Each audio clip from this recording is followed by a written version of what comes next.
The barn door hummed. Taryn Veilhorn stood in front of it in the darkness, holding a knife. The door was made of iron. The door was white. In a village where people had been eating bark for 3 months, there wasn't a single white iron door. And there couldn't be. Behind the door, a light was burning that Taryn didn't recognize. It wasn't a fire. A fire flickers. This light shone steadily and didn't flicker at all. Taryn stepped closer and heard a sound. The sound was soft and steady, coming from somewhere above, and it was music. Someone was playing music in an abandoned barn in a dead village at 4 in the morning. Taryn placed his hand on the door. The door was as cold as ice on a hot day. He pushed. The door slid open on its own. A wave of warm air washed over him from inside, and Taryn bent double because he couldn't stay on his feet. It smelled like bread. It smelled of roasted meat. It smelled of milk and spices and something sweet he couldn't name. For 9 days he had traveled through lands that smelled of nothing but ash. He fell to his knees in the doorway and inhaled that air until his head spun. Then he looked up and saw shelves. Rows of shelves stretched deep into the room, and food lay on the shelves. Not a sack of food. Not a cartload of food. Walls of food. Taryn crawled forward on all fours like an animal because his legs wouldn't hold him up. He reached for the nearest shelf and took something from it. It was a white block wrapped in a rustling, transparent skin. Inside was rice. Taryn knew rice. Rice was brought from across the sea, and in the capital, a pound of rice cost as much as a good knife. Taryn looked at the block in his hands. There were at least 2 pounds in the block. He turned his head. There were 40 more such blocks on the shelf, and that was just one shelf. He stood up and walked along the row, counting, and lost count at 600. Flour, salt.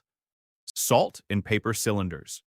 And there was so much of it that you could salt an entire herd, and in his world, that much salt was worth a house. Oil in clear bottles. Taryn picked up a bottle and held it up to the light. The oil was as clear as water and golden, and not a single speck of dust floated in it. And he couldn't understand how a person could make oil so pure. Next came the cold. An entire wall of cold with glass doors, and behind the glass lay meat. Red meat on white platters. Boneless meat. Meat cut into even pieces of identical weight. Taryn had been cooking for 19 years and had never seen meat cut so evenly. He opened the glass door, and a chill came pouring out, the chill of a cellar where ice lies, and Taryn looked up but saw no ice. The cold came from nowhere. He picked up a piece of meat. It was hard and frozen solid all the way through, and in a dead village in the middle of summer, someone was freezing meat just so it could sit on a shelf. Taryn put the meat back. He stood there, staring at the wall of cold, and realized he was going mad. It was bound to happen. 9 days on the road. The trial. His brother. It all had to end somehow, and now it had ended in madness, and he would die here in the barn, talking to the void. He punched himself in the thigh with all his might. It hurt. He punched again, harder. It hurt even more. He pulled out a knife and ran the blade across the back of his left palm, cutting his skin. Blood flowed, and it dripped onto the floor. The floor was gray and smooth, and a drop of blood lay on it, round and real. Taryn stared at the blood and breathed. Madmen don't cut themselves to test a dream. Crazy people believe. He walked along the shelves again, and now he looked at them differently. He looked like a cook. Spices. 22 kinds of spices in small jars, and he recognized 8 and didn't recognize 14. Pepper. Pepper lay in a mountain of glass mills, and in his world, pepper was brought from Andria across 3 borders, and Duke Veilhorn served pepper only at weddings. Sugar. Taryn picked up a packet and couldn't believe it.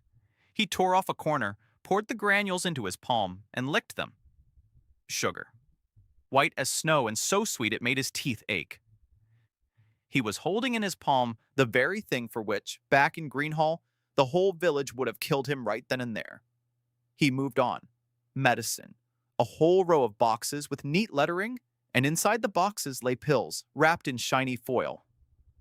Taryn didn't know what they were, but he saw the pictures on the boxes. A man with a red throat. A man with his arm in a sling. A man with a potbelly. He picked up one box and turned it over in his hands. There were 20 pills inside. 20 doses of something made by people who know how to freeze air and purify oil until it's clear. He thought of the children in the village, about their bellies. He put the box in his pocket and his hand was shaking. Then he saw the seeds. Small, colorful packets hung in rows, and each one had a vegetable drawn on it. Carrots, cabbage, turnip, pumpkin, beans, potatoes. Taryn took down one packet, and on the back were letters and numbers. He read them but didn't understand the words, though he understood the numbers. 80 days. He took down another packet. 45 days. He took down a third one, and it said 95 days. And next to it was a drawing of a vegetable that Taryn had never seen in any book or on any table. He stood there with the packet of seeds in his hand, and at that moment it truly dawned on him. Not food, food runs out. Seeds don't run out. Seeds are the next year. He spun around and took it all in at once, realizing he was standing inside something worth more than the Duchy of Weilhorn, with all its lands, castles, and people. Then he heard a voice. The voice said that if the gentleman intended to take anything, he should come to the register. Taryn dropped the packet. He spun around and held his knife out in front of him. The voice was human. The voice was calm. The voice sounded tired. A man was sitting at a long table against the far wall. He was young, about 20, wearing a blue jacket with white lettering. He propped his cheek on his hand and looked at Taryn without the slightest interest. Taryn stood there with his knife, his bloodied palm, and his tattered travel cloak. And the man at the table looked at him as if this sort of thing happened every night. Taryn asked who he was. The man replied that he was the night cashier and that his shift went until 6. Taryn asked where he was. The man replied that he was in a store. Taryn asked which store. The man replied that it was a 24-hour store and that it was written at the entrance. Taryn looked at the knife in his hand and slowly lowered it. The man at the table didn't even flinch as Taryn approached him with the knife, and that frightened Taryn more than anything else. Either this man was very brave, or he knew that Taryn wouldn't harm him. Taryn walked over to the table. He asked cautiously if he could take some food. The cashier replied that he could if he paid.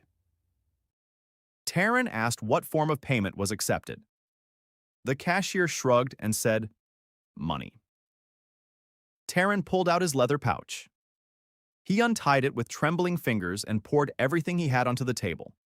14 copper coins and 1 silver coin. The copper coins were worn down.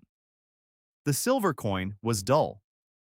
15 coins, that was his entire fortune, and he couldn't buy anything with them in Greenhall because there was nothing to buy in Greenhall. The cashier took 1 copper coin. He held it up to his eyes.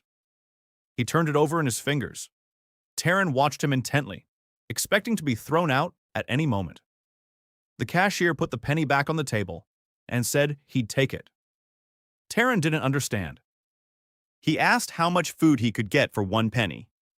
The cashier pressed something on the counter, and numbers lit up on the display.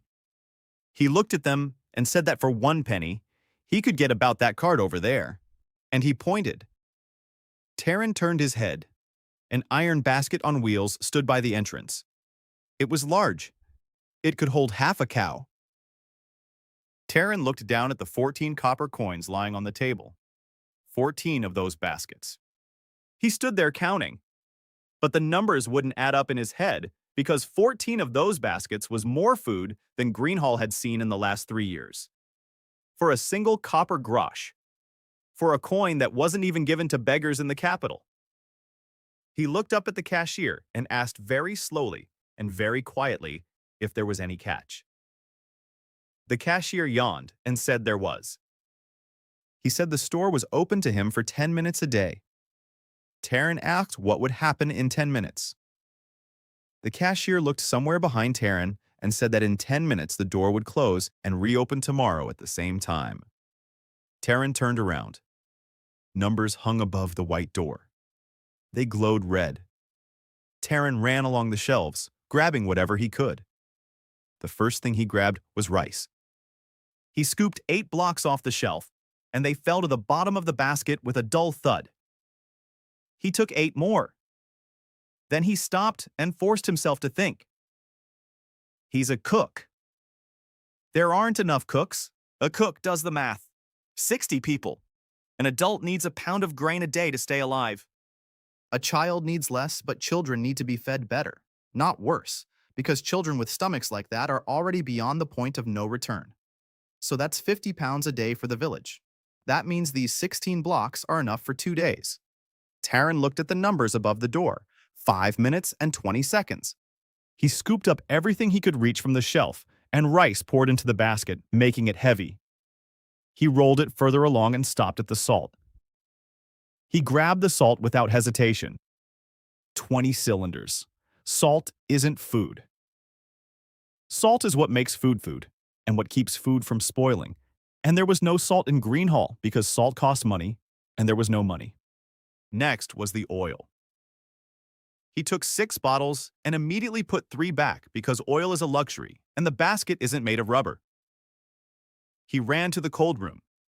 He opened the glass door. Meat. He looked at the meat for 2 seconds, then closed the door and didn't take anything. Frozen meat. The meat would thaw and go bad in a day in this heat. Meat is a gift that will kill the person who receives it. He ran on. The numbers above the door showed 4 minutes. He found the aisle with beans, dried beans in bags. Beans don't spoil. Beans give you strength. Beans take a long time to cook, but in Greenhall, people have plenty of time and no strength at all. He grabbed 12 bags, and the basket creaked. Then he saw the one thing he would have come back for even if his hands were empty. Powdered milk. He didn't know what it was. There was a picture of a cow on the box, with a child next to it. Taryn tore open a corner, and inside was a white powder. He licked it, and it was milk. Milk turned into powder. Milk that wouldn't go sour. He grabbed all 14 boxes that were on the shelf, and at that moment he thought of the children's empty stomachs, and his hands began to move faster than his mind. 3 minutes. He dropped the shopping cart and ran back to the seeds. He grabbed the bags without looking. Carrots, turnips, cabbage, beans, pumpkin, onions. He snatched everything he could reach and stuffed it into his coat pockets and under his shirt, and the seeds rustled against his chest. He returned to the basket and rolled it toward the counter. The wheels squealed under the weight. The cashier watched as he approached. Taryn asked, gasping for breath, how much it cost. The cashier began scanning the items with some kind of device, and the device beeped with each one, and the numbers on the counter kept rising. Taryn looked at the numbers and didn't understand them. He only realized that they were going up. He stared at them, and his heart sank. The cashier finished, looked at him, and told him the total. Taryn didn't understand the words. He asked how many coins it would cost. The cashier sighed and said 3 groschen. Taryn placed 3 copper groschen on the table. His fingers wouldn't bend. The cashier took the coins and tossed them into the drawer. The drawer opened and closed on its own, and Taryn flinched. 1 minute and 40 seconds. Taryn grabbed the basket and dragged it toward the door, but the basket got stuck in the doorway. He cursed and began tossing the goods over the threshold with his hands. Rice, salt, beans, oil, milk. He hurled them into the darkness of the barn and heard them fall onto the dirt floor. 40 seconds. He tossed out the last sack and turned to face the cashier. The cashier raised his hand and waved at him. Taryn didn't understand the gesture. He stepped back across the threshold and fell backward onto a pile of his own loot. The numbers reached 0. The white light went out. Taryn lay in the darkness on top of the bags of beans, hearing nothing but his own breathing. He raised his hand and felt around in front of him. A wall. The brick wall of the barn. no door. He felt along the entire wall from the floor up to his height, and it was a wall that was 200 years old. Then he turned and felt what he was lying on. Sacks, logs, bottles, boxes. He was lying on food, on real food that he could touch and smell, and he was lying on it in a dead village, and that was it. Taran closed his eyes and lay there for a long time. Then he sat up and began to think, and it was the hardest thing he'd ever done in his life. His first thought was to give it all away right then, to wake up the village, dump it all in the square, and watch them eat. He thought the idea through to the end, and he didn't like it. 60 people who'd been eating grass for 3 months. A mountain of food in the middle of the square. No order. No counting. Some would grab more. Some would grab less. Some wouldn't grab anything at all because they didn't get up. A fight would break out. In a fight in a village where everyone is as light as a child, someone will die. And that won't be the worst of it. The worst will come in the morning when they ask where it came from. Taran sat in the dark and counted what he had. 11 copper coins and 1 silver one. 10 minutes a day. And a secret that would kill him the very day it ceased to be a secret. He thought about Castle. Castle hadn't killed him because a dead brother means questions. But a brother who found a door to another world is no longer a brother. He's a thing. A thing can be taken away. You don't ask a thing questions. Taran stood up and began hauling food around in the dark.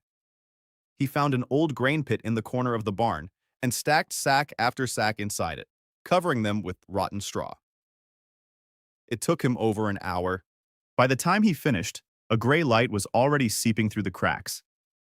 He left outside exactly as much as one person could carry.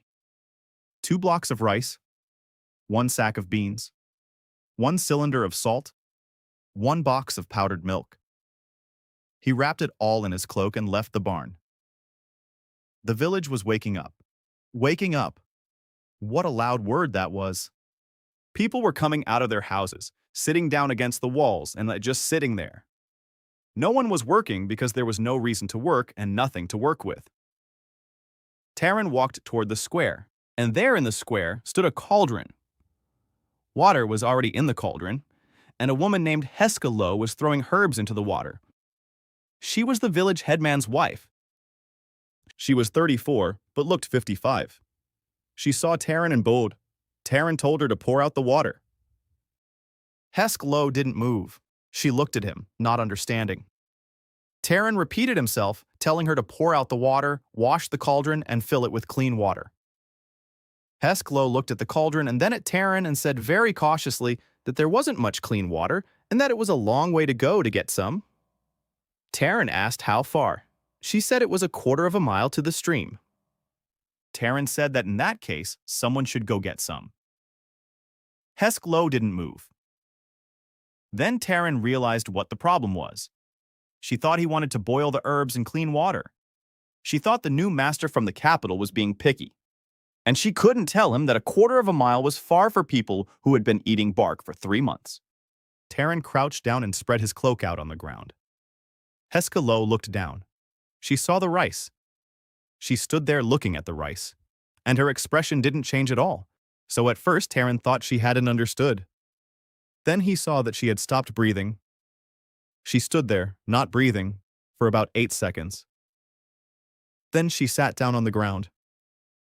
She didn't just lower herself. She sat down as if she were falling, and she began to howl. Not cry. Howl. Low and terrifying on a single note, and Taran recoiled because he didn't know a human could make such a sound. The whole village came running at the sound of the howl. They ran as best they could. That is, they walked quickly and staggered. They surrounded Taran and saw her lying on the ground on top of his cloak, and it grew quiet. 60 people were silent, and in that silence, Taran could hear the buzzing of flies. Gannet Lo pushed his way to the front. He looked at the rice. He looked at Taran. Then he did something Taran didn't expect. He knelt down in front of the rice and spread his arms wide, shielding it from his own fellow villagers. He shouted for no one to come near. Taran didn't answer the question. He pretended not to notice it and began to work. He ordered a fire to be lit under the cauldron and ordered the cauldron to be washed 3 times. He inspected the cauldron's interior himself and found a layer of grass residue as thick as a finger. He scraped it off with a knife. Then he ordered water to be brought. 4 men went to fetch it and returned an hour later. Taran watched them and realized that a quarter mile had taken them an hour. While the water was heating, he sat down on the ground and opened his recipe book. The people watched him in silence. No one left. 60 people stood and sat around the clearing, watching the cauldron and saying nothing. Taran flipped through the book, searching but finding nothing because his book contained recipes for people who had stomachs. He closed the book. He remembered something else. He remembered how, at age 12, he'd fallen off a horse and lain in a fever for 3 weeks without eating anything, and how old Myrta had fed him afterward. She hadn't given him any meat. She gave him the water the rice had been cooked in. Just water. He was angry and demanded food, but she wouldn't give it to him. She said that a stomach that had forgotten how to work had to be retrained, just like a child. Taran raised his head and looked at the children with their stomachs, and he understood everything. He stood up and said that today they would be eating rice water. The crowd didn't understand. Gannett Low asked cautiously if there would be rice. Taran replied that there would be no rice. There would be the water in which the rice had been cooked. A murmur ran through the crowd. Someone said something from behind, and Taran didn't catch the words, but he heard the tone. The tone was angry. Taran waited until it grew quiet and explained. He explained slowly and simply, as one would to children, because right now that was the most important thing. He said that a person who hadn't eaten real food for 3 months and then ate their fill would die. He said they would die not in a month, but that very night. He said that the stomach had forgotten how to work, and if it were suddenly forced to work at full capacity, the body wouldn't be able to handle it. He could see that they didn't believe him. He could see it on every face. He saw people who had thought of nothing but food for 3 months, and to whom food had been brought only to be told they couldn't eat it. Then Taran said a third thing. He said he wasn't giving an order. He said that anyone could come over and take a handful of dry rice right now and chew it, and he wouldn't stop them. He said he simply wanted whoever came forward to know that they were making a choice. No one came forward. Taran had been boiling the broth for 2 hours. He tossed the rice into the water, not counting the grains, but measuring them by handfuls, and poured 6 handfuls into the cauldron, enough to feed the whole village. People watched as the rice disappeared into the water and the water turned white. For an hour, the scent hung over the square. Taran saw a man by the wall start swaying back and forth and unable to stop. He tossed a pinch of salt into the pot. Then another pinch. He tasted the broth from a spoon, grimaced, added more, and tasted it again. Ganetlow stood nearby, watching him. He asked quietly why the gentleman was taking so long. Taran replied without looking up that he was cooking food, not water. He explained that the rice doesn't release its flavor right away. If you take it off the heat too early, you'll end up with cloudy water. If you cook it for a long time, all the starch comes out, and the broth thickens and becomes a meal. Ganetlow listened. Then he asked, even more quietly, how the young master knew such things. Taran said he was a cook. Ganetlow was silent for a long time. Then he said there must be many cooks in the capital. Taran said yes. Ganetlow said there must be a great many cooks in the capital, and they were probably all the sons of dukes. Taran raised his head and looked at him. The village elder was staring at the pot, his face blank. Taran realized that this man was no fool, and that this was a bad thing. The broth was ready by noon. Taran lined up the entire village. He organized the line himself, and he did it differently than the people wanted. He put the children first, then the elderly, then the women, then the men. The men stood at the end and said nothing. One sturdy young man, about 20 years old, tried to step forward, and Taryn silently took him by the shoulder and led him to the back of the line. The young man didn't resist because he didn't have the strength to resist and because Taryn was the only person in the village who had eaten in the last 3 months. Taryn poured the broth himself. He poured half a cup for the first child. The child was a boy of about 6, and he took the cup with both hands and looked into it. Then he brought it to his face and took a deep breath. Then he began to cry. He stood there crying and didn't drink, so Taryn crouched down in front of him and told him it was okay to drink. The boy drank it in 4 gulps and then licked the inside of the cup with his tongue, and Taryn watched this, his own hands trembling, glad that he was holding the ladle and that everyone was looking at the ladle and not at his face. He poured it out. Half a cup for everyone. 60 people. When it was the last person's turn, there was just a little left at the bottom of the cauldron, and Taryn poured the remainder into his cup, and there was more than half a cup left. Taryn saw how that man looked at the bottom of the cauldron and realized that the master had calculated it exactly and hadn't kept any for himself.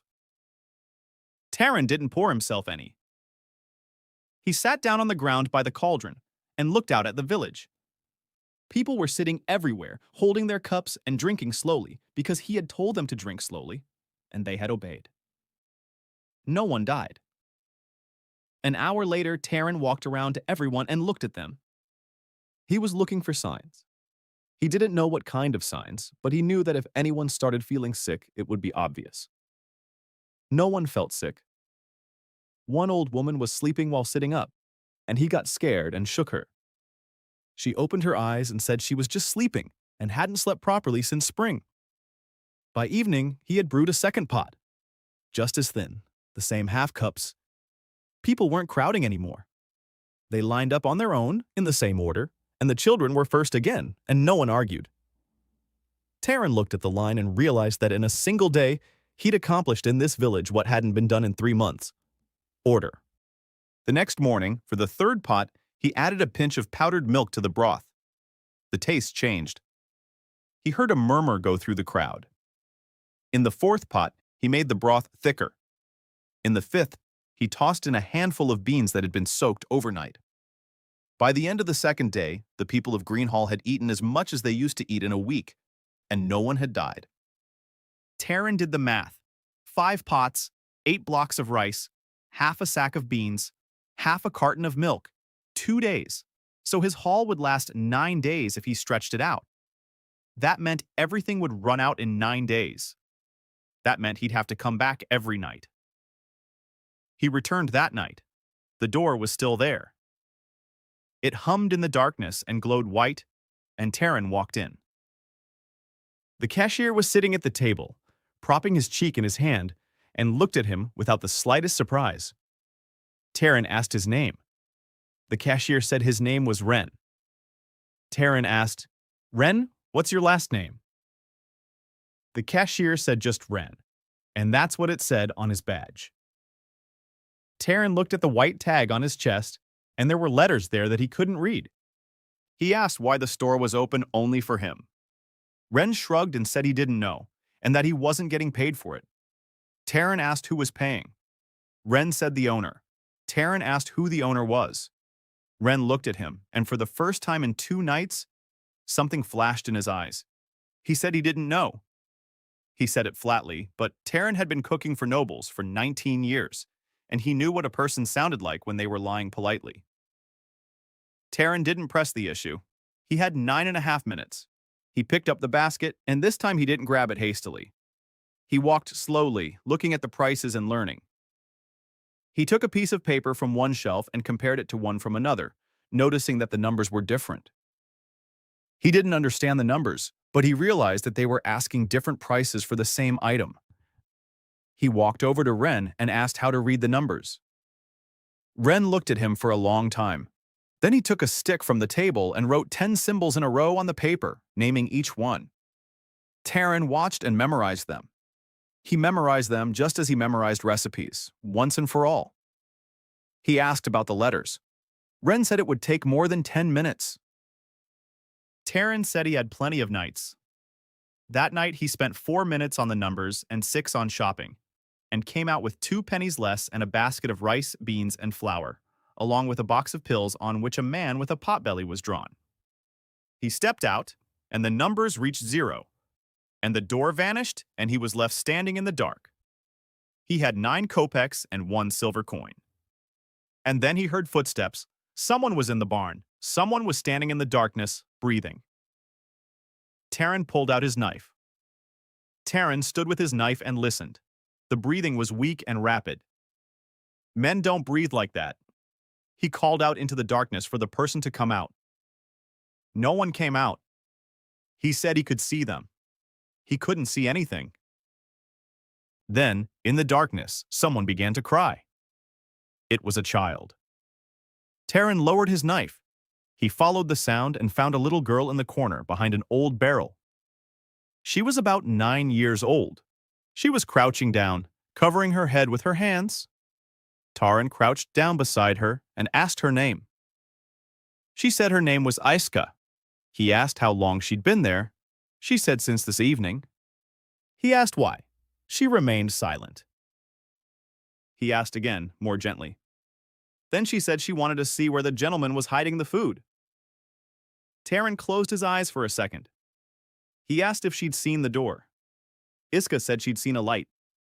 She said it had been dark, then it got light, then the master disappeared, and then he reappeared with food in his hands. She said this exactly the way people talk about things they don't understand and therefore aren't afraid of. Taryn crouched in the darkness in front of the 9-year-old child and realized that his secret had lasted exactly 3 days. He asked whom she had told. Iska said no one. He asked if she was sure. She said she hadn't had time. Taryn looked at her and thought very quickly. His thoughts were dark, and he pushed them away. He asked why she go find food. Iska said she had a brother. She said her brother was 4. She said he didn't drink the potion. Taryn grew wary. He asked how he didn't drink it. Iska said he took the cup, held it, didn't drink, and then fell asleep. Taryn stood up so quickly that the girl recoiled. He asked where he was. She said in the 4th house from the edge. Taryn ran. Half the roof was missing. Inside, the boy was lying on straw. He was small. He felt very light when Taryn picked him up, and that wasn't right because a 4-year-old shouldn't weigh that little. He was hot, not just warm, but hot as a boiler. His skin was dry. His breathing was rapid and shallow. Taryn placed his hand on the boy's stomach, and it was swollen and hard as a drum. The boy opened his eyes and looked past Taryn toward the wall, then closed them again. There was another woman in the house. She was sitting in the corner watching them and didn't get up.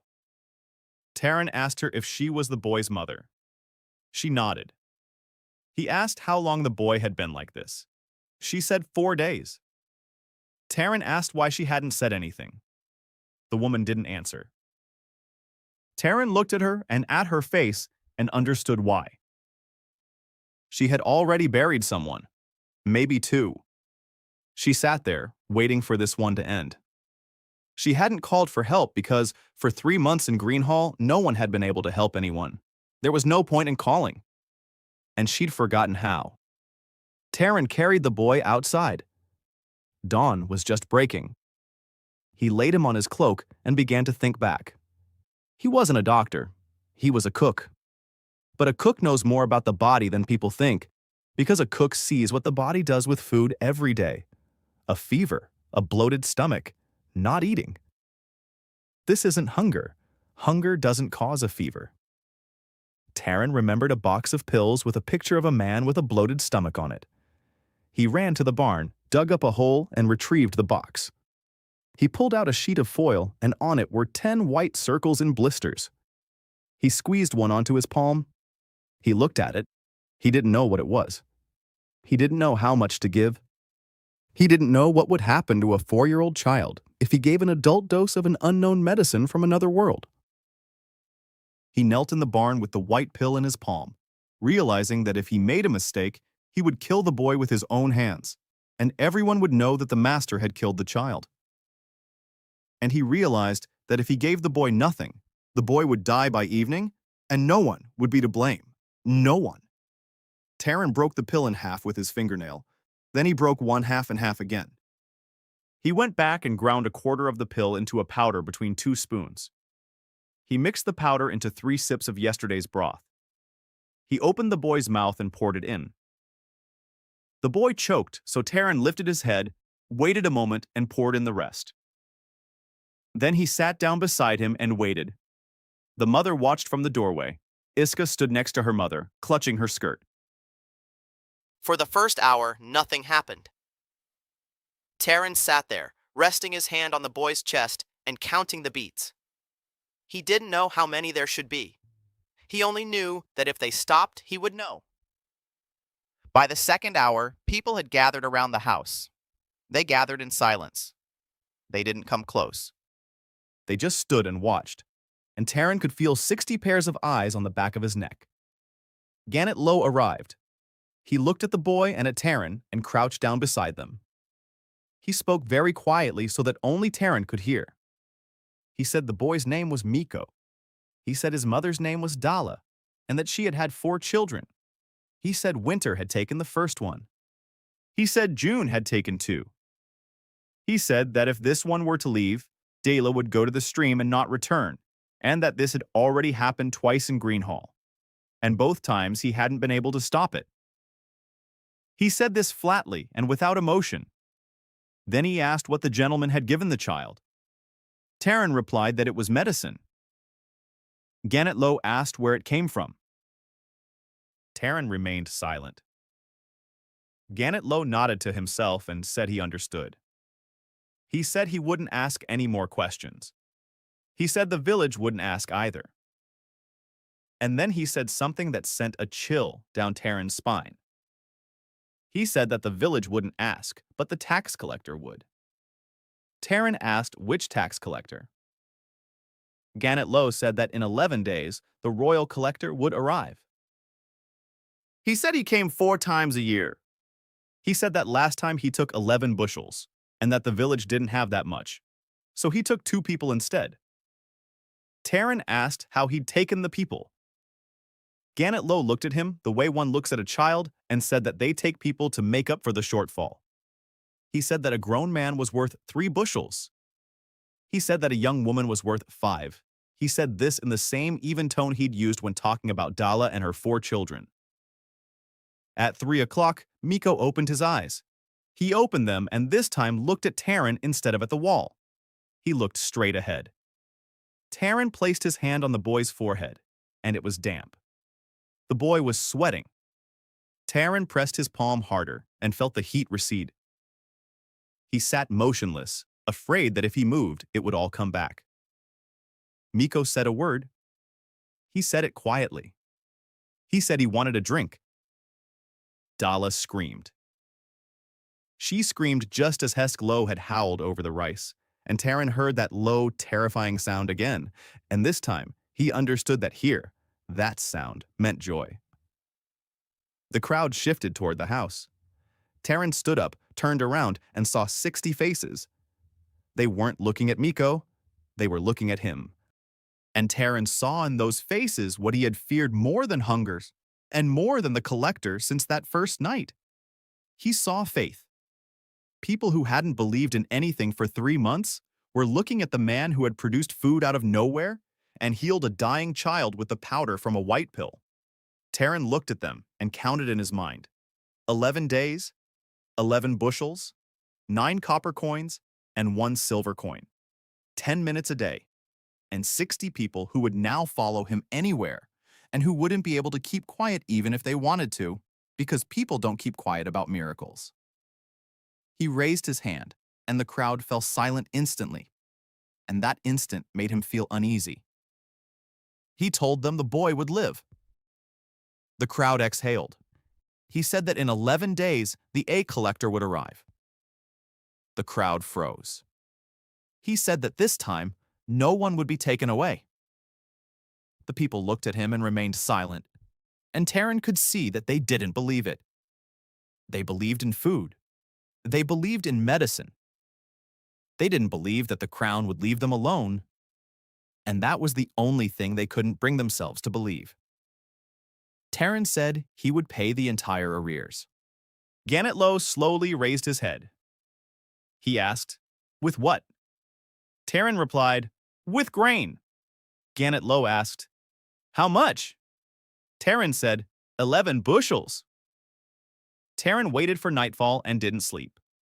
He sat in the barn, holding a silver penny in his fist and warming it. The coin was dull and worn, and the profile of King Irvan III, who had died 40 years ago, was still faintly visible on it. Coins like this hadn't been minted in a long time. Terran wasn't thinking about how much it was worth. He was thinking about something else. He was thinking about how Wren had taken the copper coin and hadn't been surprised. In any shop in any world, a stranger's coin raises questions. Wren didn't ask any questions. That means he's not allowed to ask questions.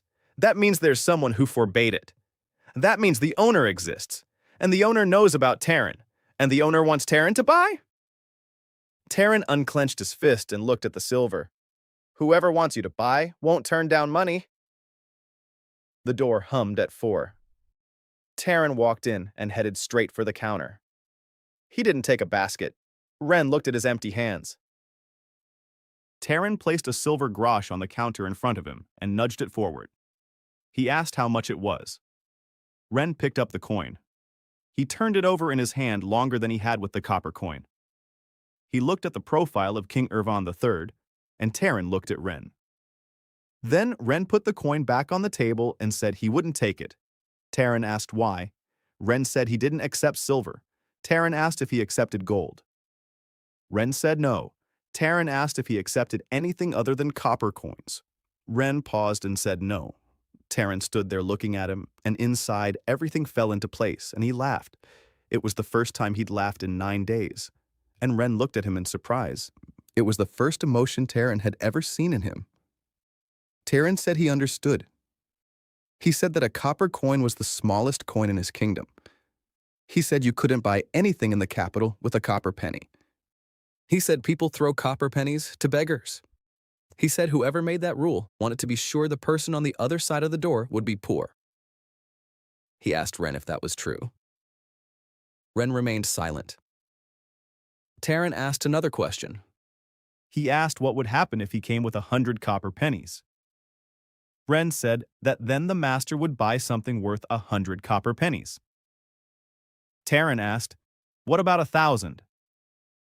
Wren said, "The same with 1,000. Terran asked if there was a limit. Wren said the limit was 10 minutes. Terran stood there looking at the numbers above the door. They showed exactly 8 minutes, and he realized he had just hit rock bottom in this world. The limit wasn't in money. The limit was in time and in small change. So he needed small change. Lots of small change. So he had to sell. Terran grabbed a basket, and this time he wasn't buying food. He bought 4 sacks of salt. He bought 3 sacks of sugar. He bought 2 large jars of pepper. He spent 4 groschen and had 5 left. He dumped everything into the granary 20 seconds before the timer hit 0. In the morning, he gathered the villagers. He placed a sack of salt in front of them and slid it open at the top with a knife. The salt flowed onto the ground in a white stream, and he let it flow for about 5 seconds before stopping it.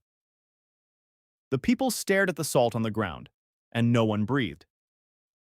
In Greenhall, salt cost 8 groschen a pound, when they actually brought it in at all. Terran said he needed people. He said he needed those who could walk. Gannett Low said it was a 2-day walk to the nearest town, Morven. Terran asked how many people would make it. Gannett Low looked at the village, counted them, and said 4. Terran looked at those 4. All 4 were skin and bones. Terran shook his head and said they wouldn't go. Gannett Low didn't understand. Terran said they would eat first. He said that for 4 days they would eat a stew with beans, oil, and meat twice a day and wouldn't go anywhere.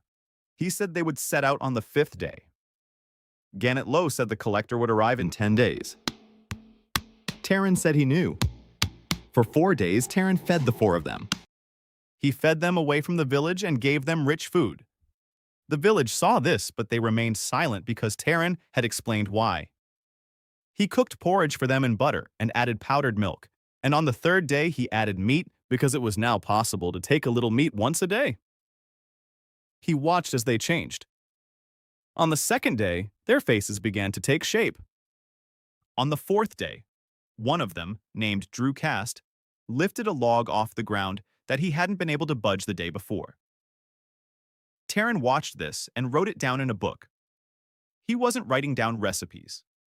He was recording how much of each thing a person ate and what happened to them. On the 5th day, he sent them to Morven.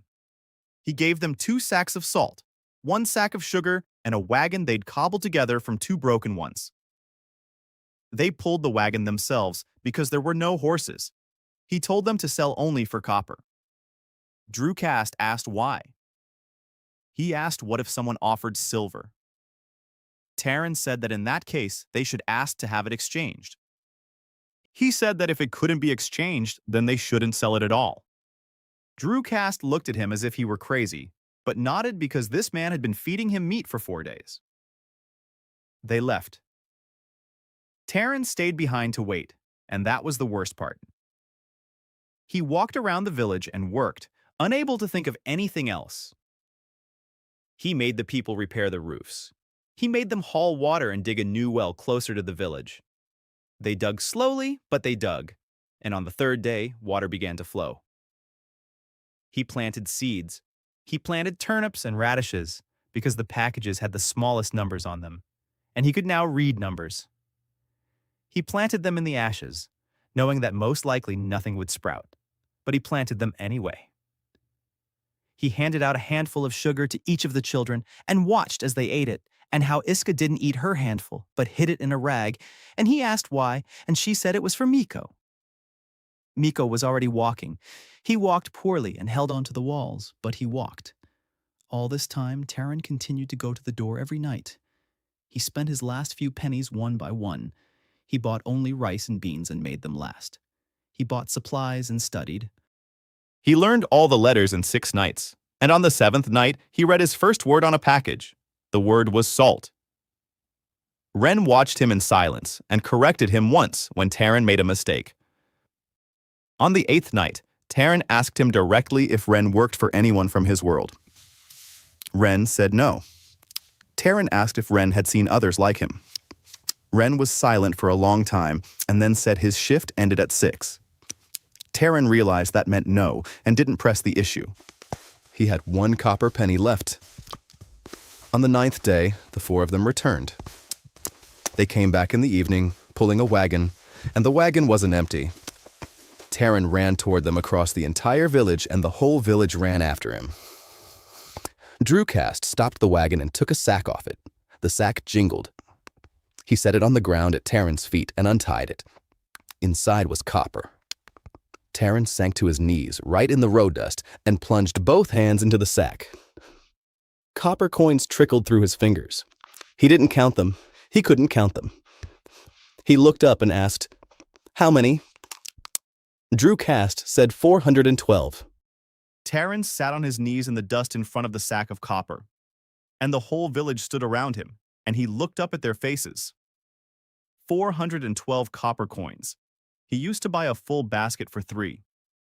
He looked into the sack, and something he hadn't seen before began to take shape in his mind. Not the village's salvation.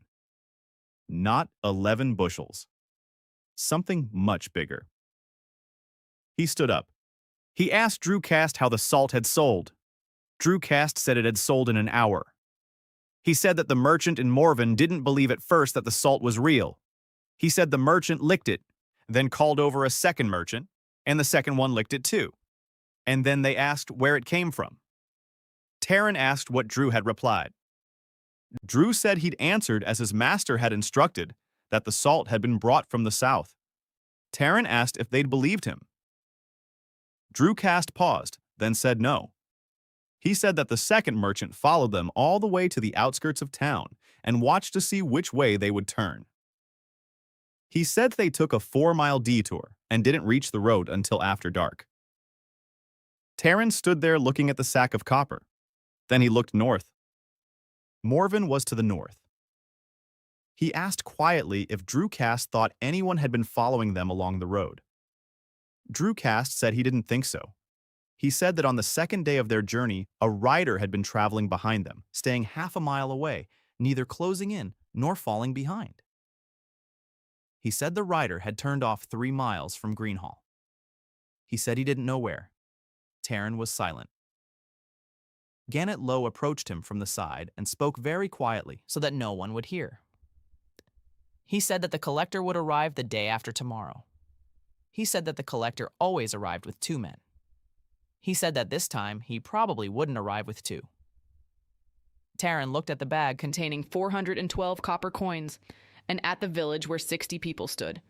People who had been eating for 9 days straight and whose faces had returned. He thought he had 2 nights, 2 nights of 10 minutes each, and 412 coins. He turned to Gannett Lowe and told him to gather everyone who could hold a shovel. The village headman asked why. Taryn replied that they would be digging a hole. Gannett Lowe asked what kind. Taryn said a very large one. They began digging that very night. Taryn led the people behind the barn to a vacant lot where a blacksmith's shop had once stood and showed them where. He traced a square 20 paces across on the ground with his knife. Gannett Lowe looked at the square and said that it wasn't a pit, but a grave for the entire village. Taryn said it needed to be as deep as a man is tall and that the soil here was soft from the ash. 40 people dug. They dug with 4 shovels, planks, and their bare hands. Taryn dug in the front row himself and dug more than anyone else, because he was the only one in the village who had eaten his fill for 9 days. He took off his shirt and worked in silence. The people saw this, and no one sat down to rest before he did. By morning, the pit was knee-deep. Taryn stopped the work, fed everyone, and then drove them back to digging. By noon, it was waist-deep. Drewcast asked what the hole was for. Taryn said it was a cellar. Drewcast asked what they would store there. Taryn replied, grain. Drewcast looked at the empty pit and the empty village and said nothing. That night, Taryn walked through the door with a sack of copper on his shoulder. The sack weighed as much as a child. He dumped it onto the table in front of Wren, and the copper clattered and rolled away, and Wren watched as the coins scattered across the table. Taryn said he wanted to buy grain. Wren asked how much. Taryn said, all of it. Wren looked at him. Then he picked up his beeping contraption and said that the gentleman had better hurry. Taryn ran. He ran through the rows, scooping up rice by the handful with his hands, and the shelves emptied behind him. He tipped over the basket when it was full and started carrying a second one. Then there was no third one, so he started carrying it in his hands. He ran to the door, tossed it over the threshold, ran back, his lungs were burning, and he didn't stop. 8 minutes. He cleared out the entire rice aisle. He cleared out the flour aisle. He cleared out the beans. 6 minutes. He dropped the grain and ran to the salt, taking all the salt down to the very last cylinder. 4 minutes. He ran to the sugar and took all the sugar. 3 minutes. He darted to the table, and Wren was already running his device over the mountain of goods piled up by the threshold. The device beeped non-stop, and Wren worked quickly without looking up, and for the first time in 9 nights, he wasn't propping his cheek with his hand. He called out the total. 386. Taryn counted it out. His hands wouldn't obey him.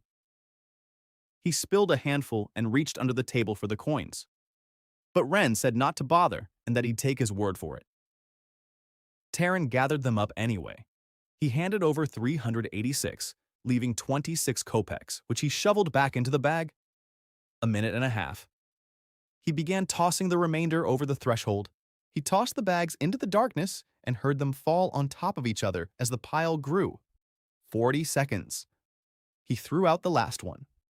He stood in the doorway and looked at the empty store. The shelves were bare. and it was the first time he'd ever seen it empty. He turned to Wren. Wren was looking at him. Taryn asked if there would be a delivery tomorrow. Wren said there was a delivery every night. Taryn asked who made the deliveries. Wren said the shift went until 6. Taryn took a step back. The numbers reached 0. He lay on a mountain of sacks in the darkness of the barn and couldn't get up. He lay there for about 10 minutes, just breathing. Then he sat up and, feeling his way in the dark, began counting the sacks. He lost count, started over, and lost count again. He walked out of the barn. A gray light had already fallen over the village, and in the vacant lot, 40 people were still digging. The pit was nearly as tall as a man. Taryn walked to the edge and looked down. The people below looked up at him. He was covered in sweat, dust, and flour dust. And he stood there in silence. Gannett Lowe climbed out of the pit and approached him. He asked if everything was all right. Taryn told them to go into the barn. Everyone. 40 people followed him. Taryn opened the barn door and stepped aside. Light poured inside. The men entered and stopped. The barn was full. Sacks lay from wall to wall, piled 2 men's heights high, and the heap stretched into the darkness. It was impossible to see where it ended. It smelled of flour. 40 people stood in silence. Drew Cass was the first to sit down on the ground. He simply sat down right where he was standing. Then 2 more sat down. Then Gannett Lowe walked over to the nearest sack, slid it open with a knife, and rice began to pour out. He cupped his hands and the rice filled them before spilling out onto the floor. He stood there looking at the rice in his hands, and then he began to speak. Very quietly, not to Taryn, but to the rice. He said that something like this had happened in '64. He said that back then, 3 wagon loads had been delivered from the Crown, and the village had lived off them for 2 years. He said he was 9 years old at the time. He said he remembered the smell. Then he fell silent, looked at Taryn, and asked how much was there. Taryn said about 3,000 pounds. Gannett Lowe dropped the rice. 3,000 pounds was 50 bushels. The collector demanded 11. Taryn said that now they had to dig faster and deeper, and that the pit wasn't for grain. He explained. He said the collector would arrive in a day. He said they would show the collector 11 bushels and not a pound more. He said the rest would go into the pit underground, and old straw would be laid on top, and on top of the straw would stand a new barn that they would build today from the ruins of the blacksmith shop. He said that if the collector saw 50 bushels in a village that had been eating bark for 3 months, he would never leave. He said he would go back, return with men, take everything, and burn the village to the ground for good measure. Gannett Lowe nodded slowly. He said he understood. Then he said something Taryn hadn't expected. He said that even 11 bushels was too much. Taryn asked how that could be. Gannett Lowe explained. He said that the collector came 4 times a year, and for 4 years in a row, Greenhall hadn't paid a thing. He said the tax collector had gotten used to it. He said the tax collector came here as if to a graveyard and took people because there was no grain and never had been. He said that if he were suddenly to bring out 11 bushels of pure white rice, the tax collector wouldn't be pleased. He'd think twice. Taryn stood there and realized that the village elder was right and that he himself hadn't thought of that. He thought like a cook. He thought that if the debt was 11, then 11 had to be paid. Gannett Lowe thought like a man who had lived under the collectors for 30 years. Taryn asked how much he had to bring out. Gannett Lowe said 3. Taryn asked why 3. Gannett Lowe said that 3 sounded plausible. 3 meant that the village had found something somewhere, scraped it together, and worked themselves to the bone.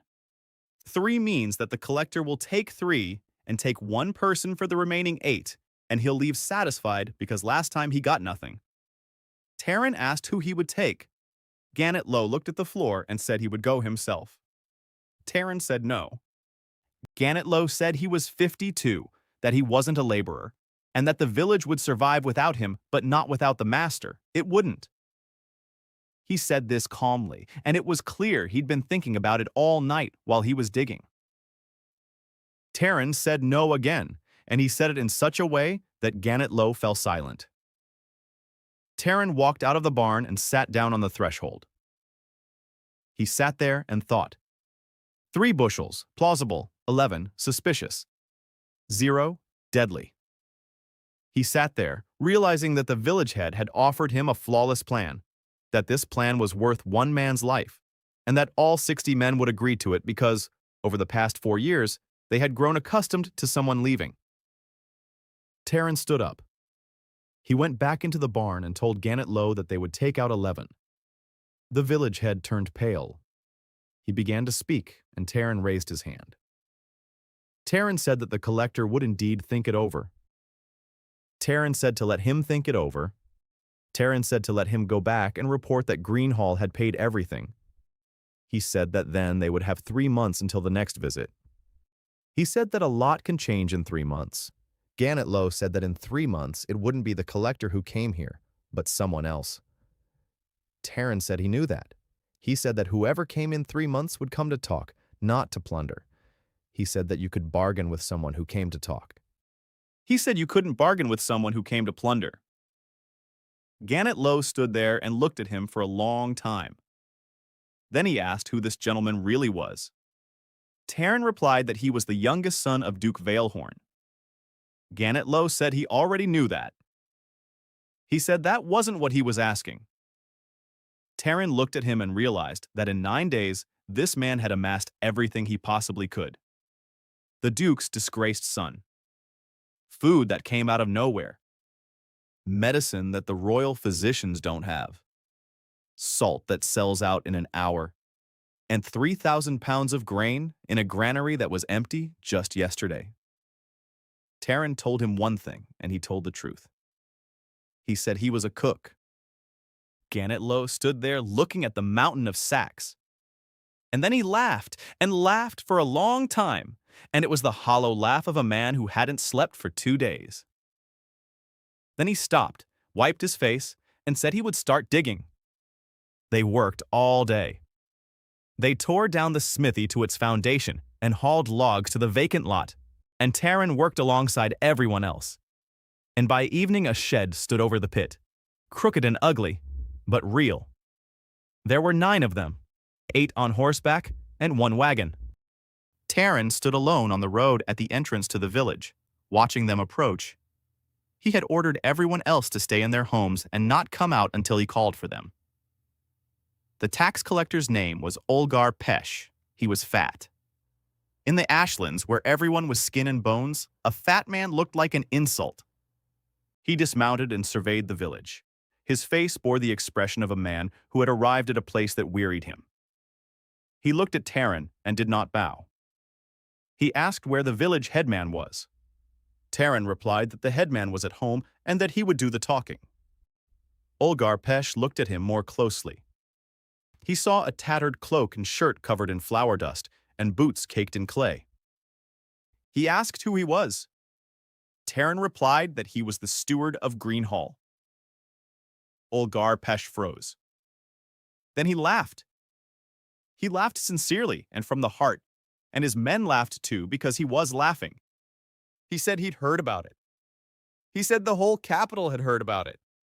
He said that the son of Duke Veilhorn had been trading grain with Andrea and had been exiled to a place where people had never seen grain before, and that this was the best joke the king had come up with him in 10 years.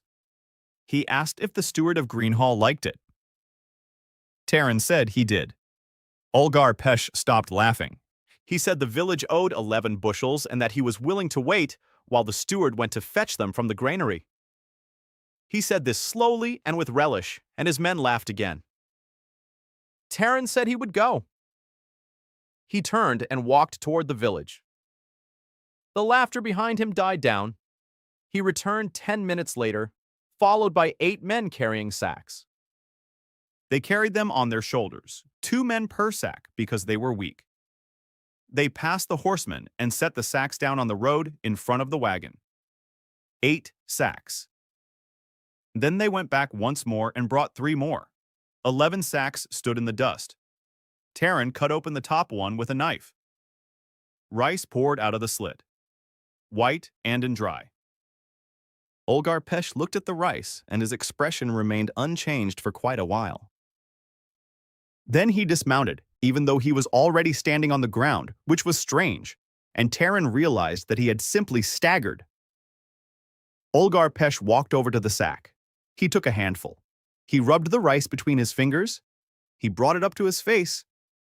Then he turned to Taran, and his expression was completely different. All his listlessness had vanished.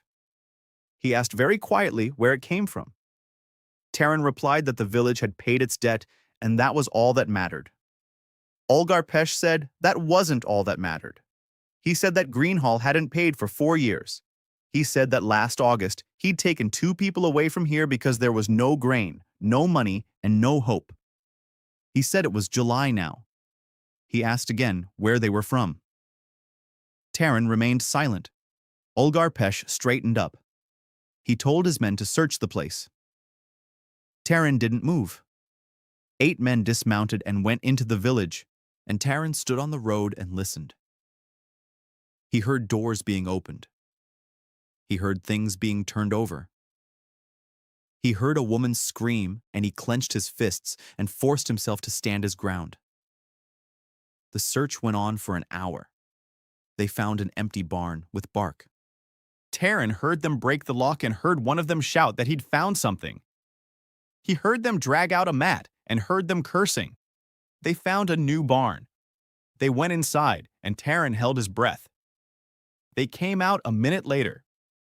One of them told Olgar that there were broken barrels in there. They found a granary. There was nothing in the granary except an empty grain pit that Taran had deliberately dug up and left open and dusty. One of them climbed down into it, climbed back out, and said it was empty, and that there hadn't been anything there for 20 years. They returned to the road empty-handed. Olgar Pesh listened to the report and looked at Taran. Then he stepped close to him. He spoke very quietly so that no one would hear.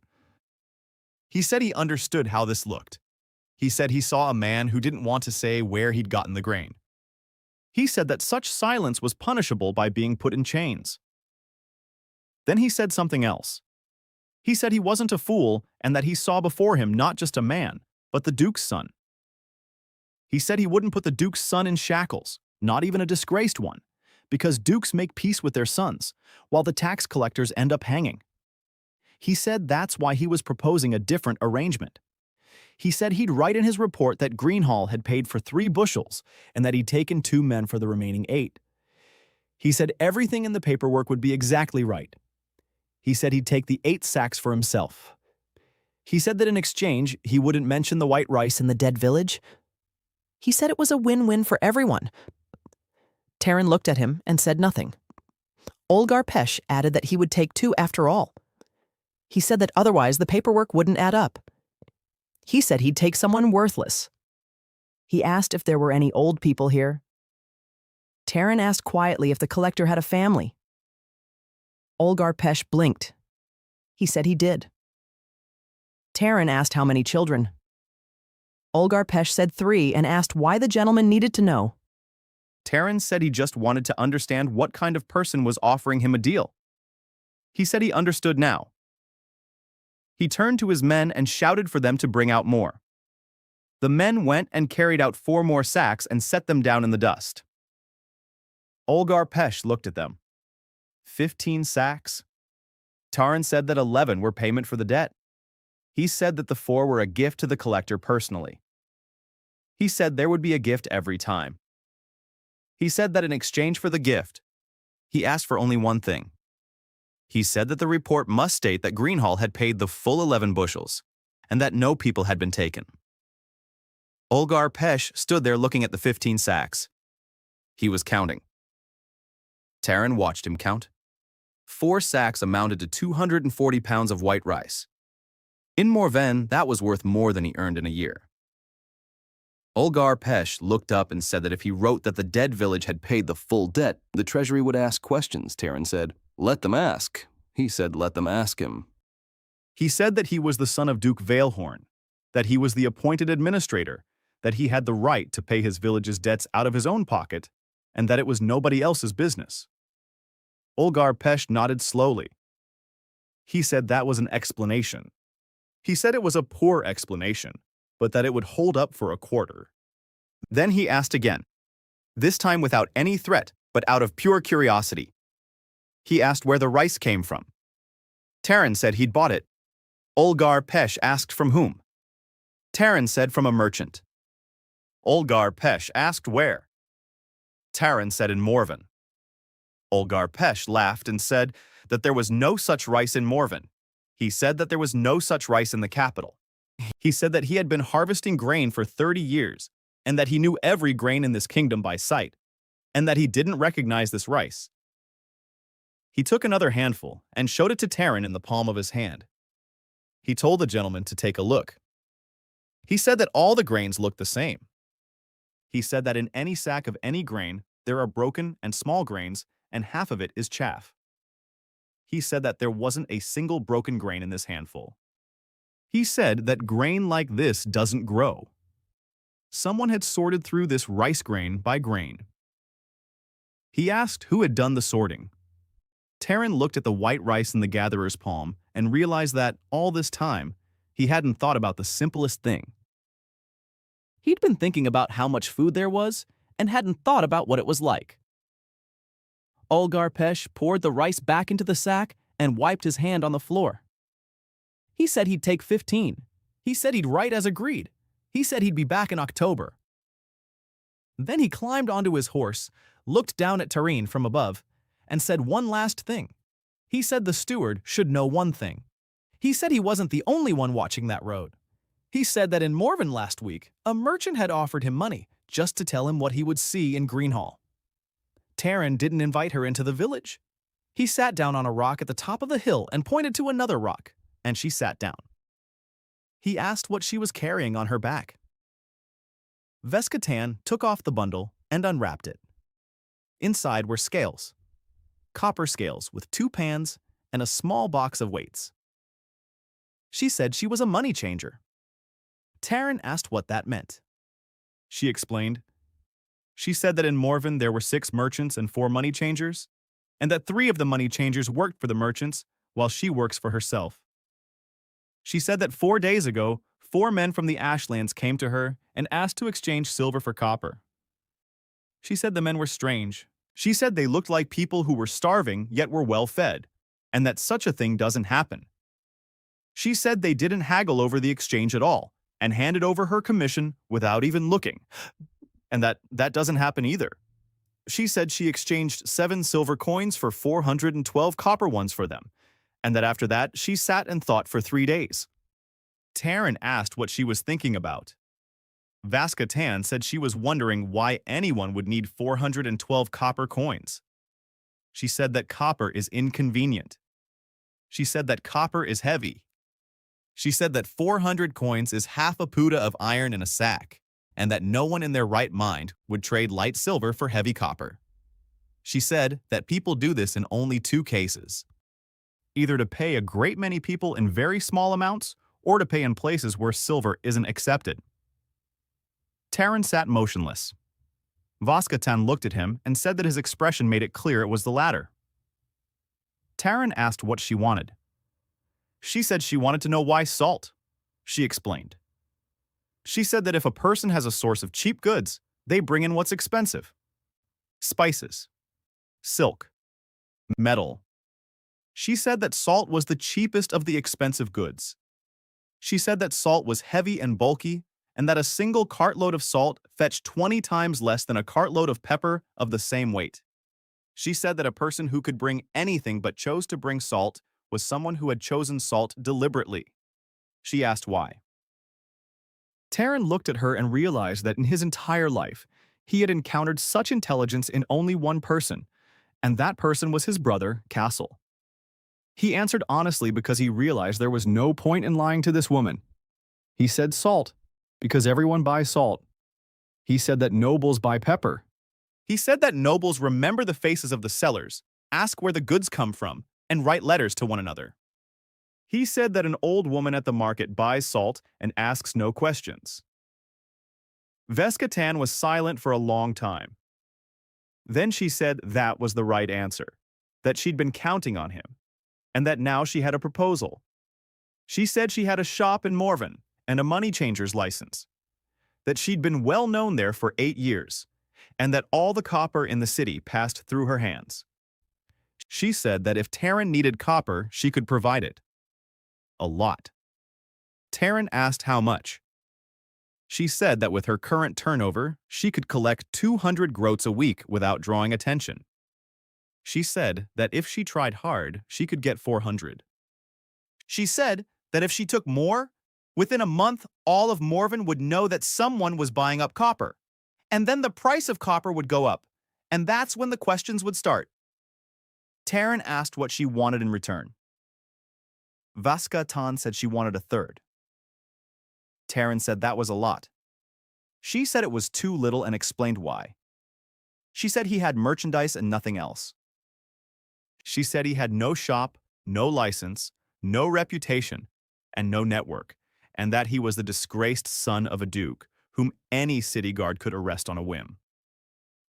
She said that if he tried to trade on his own, in 2 months his goods would be confiscated and he'd be thrown in jail, and that wouldn't be theft but the law, because trading without a guild license carries a 5-year sentence. Taryn said he'd give her 10 that portion. Vesktan stood up and began to wrap up the scales. Taryn watched her. She wrapped up the scales, slung them over her back, and said it had been nice to talk and that she was leaving. Taryn asked where she was going. She said home to Morven. Taryn asked if she would tell anyone. Veskatan looked at him and said no. Taryn asked why. She said it wasn't in her best interest. She said that if she told the merchants, they'd come here themselves and take everything, and she'd get nothing. She said it was more profitable to keep quiet than to speak up, and that was the only reason she was keeping quiet, and that if he was looking for honesty in her, he'd picked the wrong person. She said this and walked down the slope. Taryn watched her back as she walked away and did the math. 200 coins a week. He buys a full basket for 3. He buys the entire store for 386. 200 a week is 800 a month. That's 2 stores a month. That's 6,000 pounds of grain. He called out to her. She stopped but didn't turn around. Taryn said a quarter. Veskatan turned around and said a third. Taryn asked, "A third of what?" She said, "Of the revenue." Taryn said, "No." He said, "A third of the profit." He explained the difference, like speaking slowly because he wanted her to understand that he understood. He said that revenue is everything the customer pays. He said that profit is what's left after he pays for the goods, the carts, and the workers. He said that if she took a third of the revenue, he'd be working for free while she got rich. Veskatan stood there looking up at him from halfway up the slope. Then she said she hadn't expected that. Taryn asked what. She said she hadn't expected the Duke's son to know the word profit. She climbed back up and sat down on a rock. She said a third of the profit, plus her shop, her license, her people, and her silence. Taryn said he agreed, and added one condition. He said she would never come to Greenhall. He said they would meet in Morven or on the road. He said that if she showed up in the village even once, the deal would end that very day. Veskatan said that suited her and that she didn't want to know what was going on here at all. She said that someone who doesn't know can't talk under torture. She said it matter-of-factly, and Taryn realized she'd thought of that too. They shook hands on the hill above the dead village. Then she asked one last question. She asked if he had anything besides salt and sugar. Taryn thought for a moment and said he did. He said he had medicine. Veskatan was silent for a long time. Then she said very cautiously that medicine wasn't salt. She said that medicine belonged to the Apothecaries' Guild. She said that the Apothecaries' Guild wasn't a group of merchants but a temple. She said that if he sold medicine outside the guild, it wouldn't be 5 years in but a bonfire, and that she wouldn't go along with it for any share of the profits. Taryn nodded and took it to heart. Veskatan left at sunset. Taryn returned to the village, where they were cooking soup and the smell of meat filled the air. and children were running about. He watched the running children and couldn't remember when they had started running. That night, he walked through the door. He had 6 kopecks left. He didn't go to the shelves.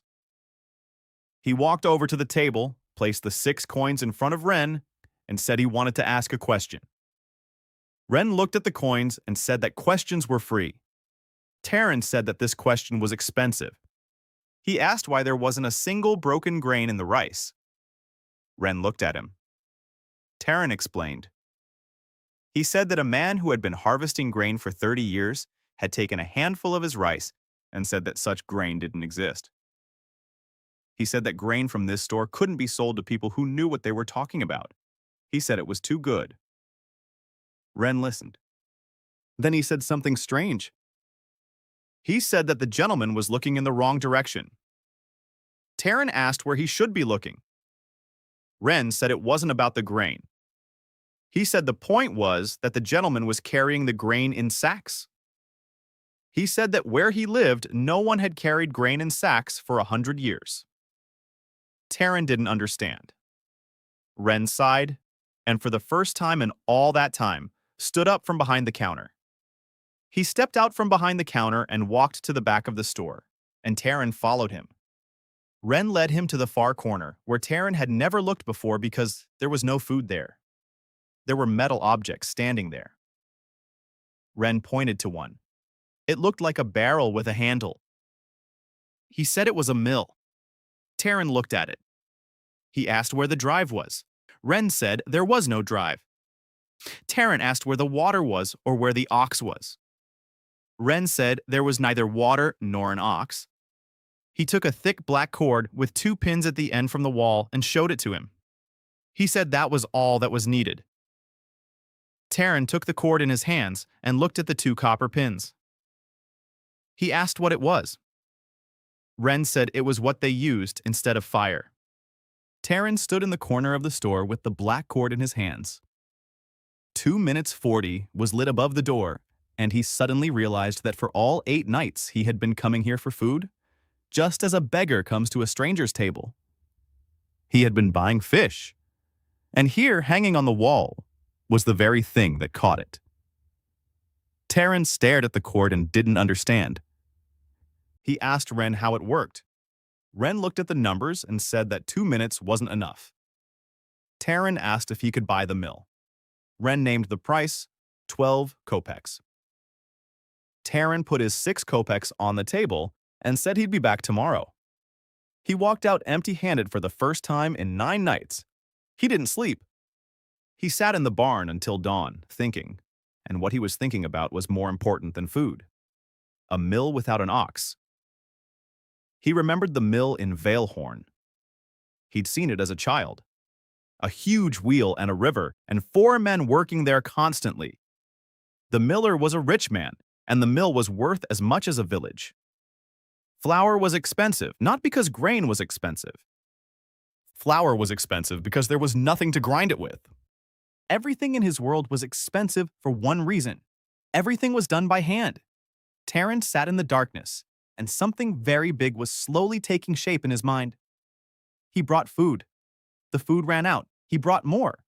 He was a man with a bucket who scooped water from the sea and carried it into the house, and yet the house would still be left without water when he died. And in the corner of that store stood the machine that dug wells. In the morning, he went to Gannett Low and asked what people in Greenhall used to know how to do. The village elder didn't understand the question. Taran asked again. He asked how the village had made its living before the ash. Gannett Low said it was flax. He said there used to be flax here, and there were 9 looms, and that Greenhall cloth was shipped to Morven and even to the capital. He said that after the ash, the flax crop failed and the looms stood idle. Taran asked where they stood. Gannett Low led him to a long barn on the edge of the village. Inside, in the darkness, stood 9 wooden looms. They were covered in a finger's worth of dust. Taran walked over and touched them. The wood was intact. He asked who knew how to weave. Gannett Low said everyone knew how. He said that everyone here used to weave, including the children. He said their hands still remembered how. He said there was no point in it now because there was no flax. Taryn stood among the 9 idle looms, and everything finally clicked into place in his mind. He asked how much cloth these 9 looms produced in a month. Gannet Lo thought for a moment and said that with a full village and good flax, about 400 cubits. Taryn asked how much a cubit cost in Morven. Gannet Lo said they used to charge 3 groschen. Taryn counted aloud. 1,200 groschen a month. Gannet Lo said that was assuming there was flax. Taryn said there would be flax. He remembered the bags of seeds he'd scooped up on the first night and stuffed into his pockets. He hadn't looked at them since. He ran to the barn, dumped everything out, spread it on the floor, and began to read. And now he knew how to read. Carrots, radishes, turnips, cabbage, onions, pumpkins, beans, cucumbers, beets. There was no flax. Taryn sat on the floor amid the packets, looking at them and realizing that on the first night he'd taken whatever was at eye level. He hadn't thought. He just grabbed whatever was within reach. Then he picked up the bag of beets, looked at the picture on it, and remembered something. And that stopped him. He remembered how, at the Duke's estate, they'd once summoned a gardener from Andria, and the gardener had brought white beets and said that in Andria Taryn was just a boy back then, and he'd tried it. It was disgusting, and he'd forgotten all about it. He held the bag and thought that sugar in his world cost 4 groschen a pound and came by sea from across the ocean, and that the whole capital knew sugar was made from sugarcane, which didn't grow here. He set the bag aside. Not now. He gathered everything up and went outside. That afternoon, he had the village start planting. He planted everything he had on every scrap of land that was still good for anything, distributed the remaining seeds to the households, and ordered them to plant along the walls, in pots, and anywhere else they could. The people planted but didn't believe it would work because the ashes hadn't yielded a crop in 4 years. Taryn watched them and realized they were right, that it would most likely fail, and that wasn't the point. The point was that the man who was planting was no longer the man who chewed bark. That night, he didn't go to the door because he didn't have a single penny. He lay in the barn, and for the first time in 9 nights, the door creaked without him there. He lay there listening to it creak, and then fall silent 10 minutes later, and that was worse than hunger. On the 3rd day, a man from Vesktan arrived. He came in a wagon loaded with firewood and stopped a mile from the village, and Taryn went out to meet him. The man didn't give his name. He handed over a sack, took 2 sacks of salt, and drove away. The sack contained 218 copper coins. That night, Taryn bought the mill. He bought it, spent 12 groschen, and carried it to the door. It was heavy, and he got stuck in the doorway and had to turn it sideways. He tossed it out into the darkness, and it fell. He heard something crack, and something inside him snapped. He spent the remaining minutes on rice and went outside. The mill lay on the ground. He picked it up and felt around for it in the dark, and one of the plastic handles snapped. He sat on the ground, clutching the mill, and waited for morning. In the morning, he brought it out into the light and examined it. A white barrel with a funnel on top and a chute on the side. Inside were 2 iron discs with teeth. The handle was cracked, but still held together. And a black cord with 2 pins. Taryn looked at the pins and realized he didn't have what they had instead of fire. He sat with the grinder for half the day. He took it apart. He was a cook, and his whole life he'd been taking things apart to understand how they worked. Now he wasn't taking apart a chicken, but a machine, and the principle was the same. Find where the parts were connected. Find out what moved what. He removed the cover and found a copper cylinder inside, wrapped in thin wire. A shaft extended from the cylinder, and the discs were mounted on the shaft.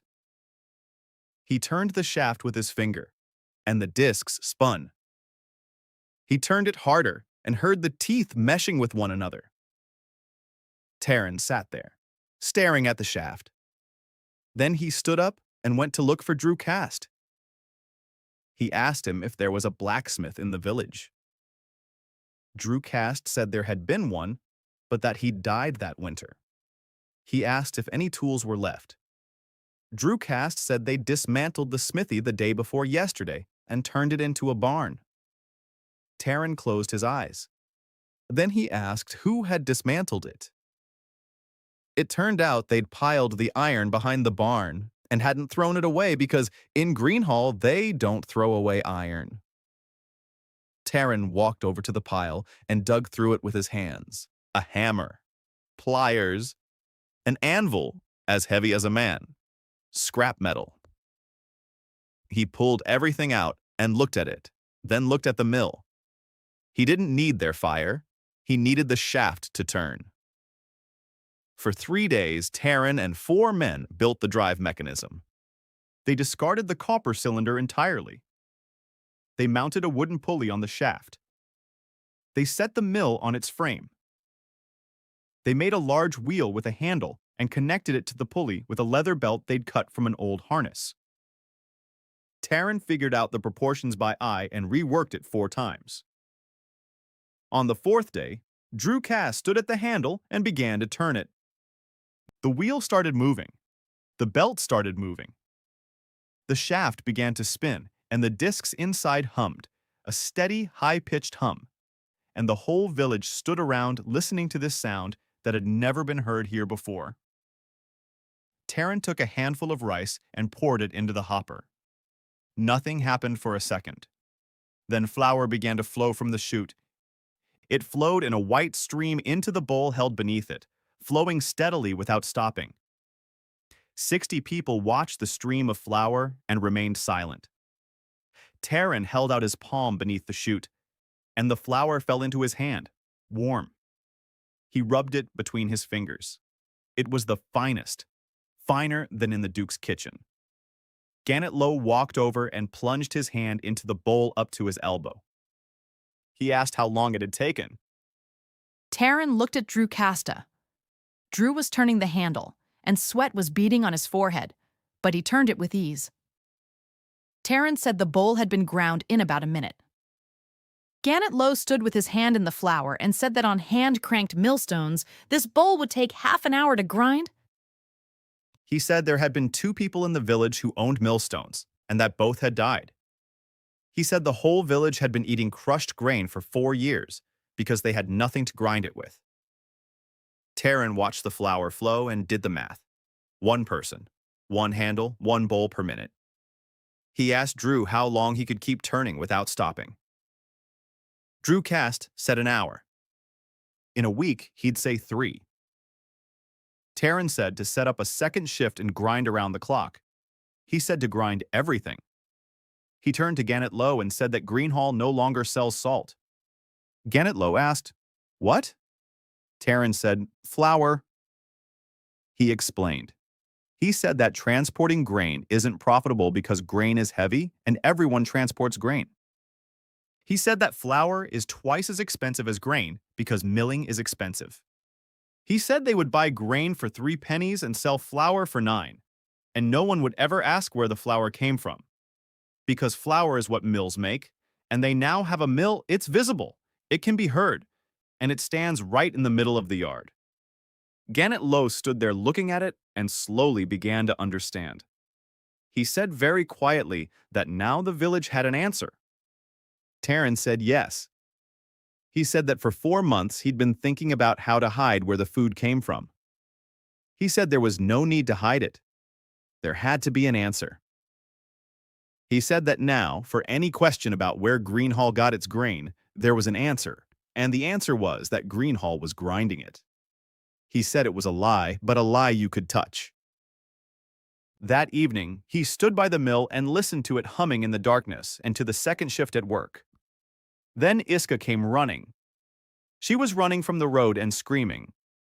She ran up to Taryn, grabbed his arm, and said there was a carriage on the road.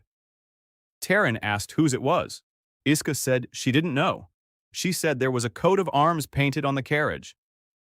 She said she'd seen the coat of arms before and that it was the same one the master had drawn for her with a stick on the ground when he was teaching her to read letters. Taryn went cold. He'd drawn one letter for her. He'd drawn the letter B, Veilhorn. Taryn didn't run toward the road. He ran toward the mill and shouted for them to stop. Drew Cast dropped his handle. The roar began to die down and faded for a long time, and Taryn stood there listening as the sound slowly died away, realizing that it could be heard a mile away. He ordered the mill to be covered with a mat and piled high with junk. He ordered everyone to go home. He ordered the children not to go outside. He told Gannett Lowe that no one was to say a word, no matter who asked what. Gannett Lowe asked what to say if they asked about food. Taryn told him to say that the new manager was bringing flour from Morven at his own expense because he was a fool and felt sorry for the men. He said that everyone had to say this in exactly the same way, and that if anyone said otherwise, the village would die. The village elder left to spread the word from house to house. Taryn stepped out onto the road alone. There was a single carriage, accompanied by 4 horsemen. He recognized the carriage before he recognized the coat of arms. He had grown up next to it. It stood in Veilhorn's carriage house and was brought out twice a year. The carriage stopped 30 paces away. The door opened. Castle Veilhorn stepped out. He was wearing his traveling clothes, and they were clean despite the 9-day journey. Taryn looked at this and realized that his brother had brought a trunk with him and had changed clothes that morning so he could meet him looking clean. Cassell looked around. He looked at the houses, the ashes, and the gray earth. Then he looked at Taryn, and a look of sadness came over his face. It was a good kind of sadness. Taryn looked at that sadness and remembered the courtroom. Cassell said he hadn't expected it to be like this here. He said he'd imagined it would be bad, but not like this. He stepped closer and stopped 3 paces away, looking down at his brother because he was a head taller. He said he'd come as soon as he could. He said their father hadn't allowed it, and that he'd gone against his father's will. He said he hadn't slept all these months. Taryn remained silent. Castle said he knew that Taryn hated him. He said he had every right to. He said that if he could turn back the clock to that day, he would. He said the letter had been in his hands, and that he couldn't help but show it to their father because the seal was genuine. He said that even now he still wakes up at night thinking there must be a mistake somewhere. Taryn listened, never taking his eyes off his brother. Castle spoke well. He always spoke well. Taryn remembered how, at 14, he'd cried because his brother had defended him in front of their father, and how, a year later, he'd found out that his brother had orchestrated the whole thing himself. Castle said he'd brought some money. He waved his hand, and a chest was unloaded from the carriage and set down in the dust. He said there were 200 gold pieces inside. He said it was his own money, not his father's. He said he understood that this wouldn't make up for anything. Taryn looked at the chest. 200 gold pieces. A year ago, that would have been a huge sum. Now Taryn looked at the chest, and only one thought ran through his mind. I won't take the gold. Not a single penny. He looked up and spoke for the first time. He asked why his brother had come. Castle said he'd brought the money. Taryn asked why, really. Castle paused. Then he smiled, and it was a different kind of smile. He said word had reached the capital that Greenhall had paid his taxes. He said he'd paid the full amount. He said they'd been laughing about it at the treasury for a week. He said everyone had decided that the Duke's disgraced son was paying for the men out of his own pocket because he couldn't take it anymore and wanted to appear noble. He said that upon hearing this news, his father had spoken Taryn's name aloud for the first time in 6 months. He said his father had remarked that at least the boy hadn't died. Castle said this and looked his brother in the face, and Taryn realized that right then he'd been truly stung, and that all his sadness had been a prelude. Castle said he'd come to see where the money was going. He said that 200 gold pieces was a gift. He said that if Taryn was going to feed the men, then let him feed them, and that he'd send more. He said that it was good to see that his brother had found something to do. Taryn remained silent. And in that silence, Castle turned and began to look around the village. Then he said something that made Taryn's heart stop. He said it was strange. Taryn asked what. Castle said it was strange that a village where everyone ate bark would smell like that. He said it smelled like bread. Taryn didn't move a muscle. He said it was flour from Morven and that he brought it on his own. Castle nodded and said he understood. Then he said he wanted to take a walk. He walked into the village, and Taryn walked beside him, while 4 horsemen followed them at a walk. People were sitting by their houses and didn't look up. Castle walked and looked around. He didn't look like a man who felt pity. He looked like a man who was assessing the situation. Taryn saw that. He saw where his brother's eyes were going, and his brother's eyes were scanning the faces. Castle stopped and looked at a group of men by the wall. He said that these 4 looked pretty good. He said that for a village that eats bark, they looked too good. Taryn said that the village feeds those who work. Castle asked what kind of work there was here. Taryn said they were digging a well. Castle said he wanted to see the well. They went over, and there was a well.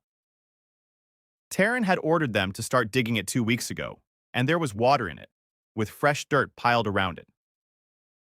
Castle looked into the well and then said, "Well done," and that it was a good thing. Then he walked on, and Taryn followed him, and they came to a vacant lot where 2 sheds stood. Castle stopped and looked at them. He asked what was there. Taryn said it was junk. Castle went to the first one. He opened the door. Inside, there was bark and grass under a mat. Castle stood in the doorway for a moment, then closed the door, and his expression changed. He said very quietly that he didn't know. He turned toward the second shed. Taryn followed him, and 20 paces from the shed, 2,500 pounds of grain lay under the straw. Castle reached for the door. Just then, a child screamed.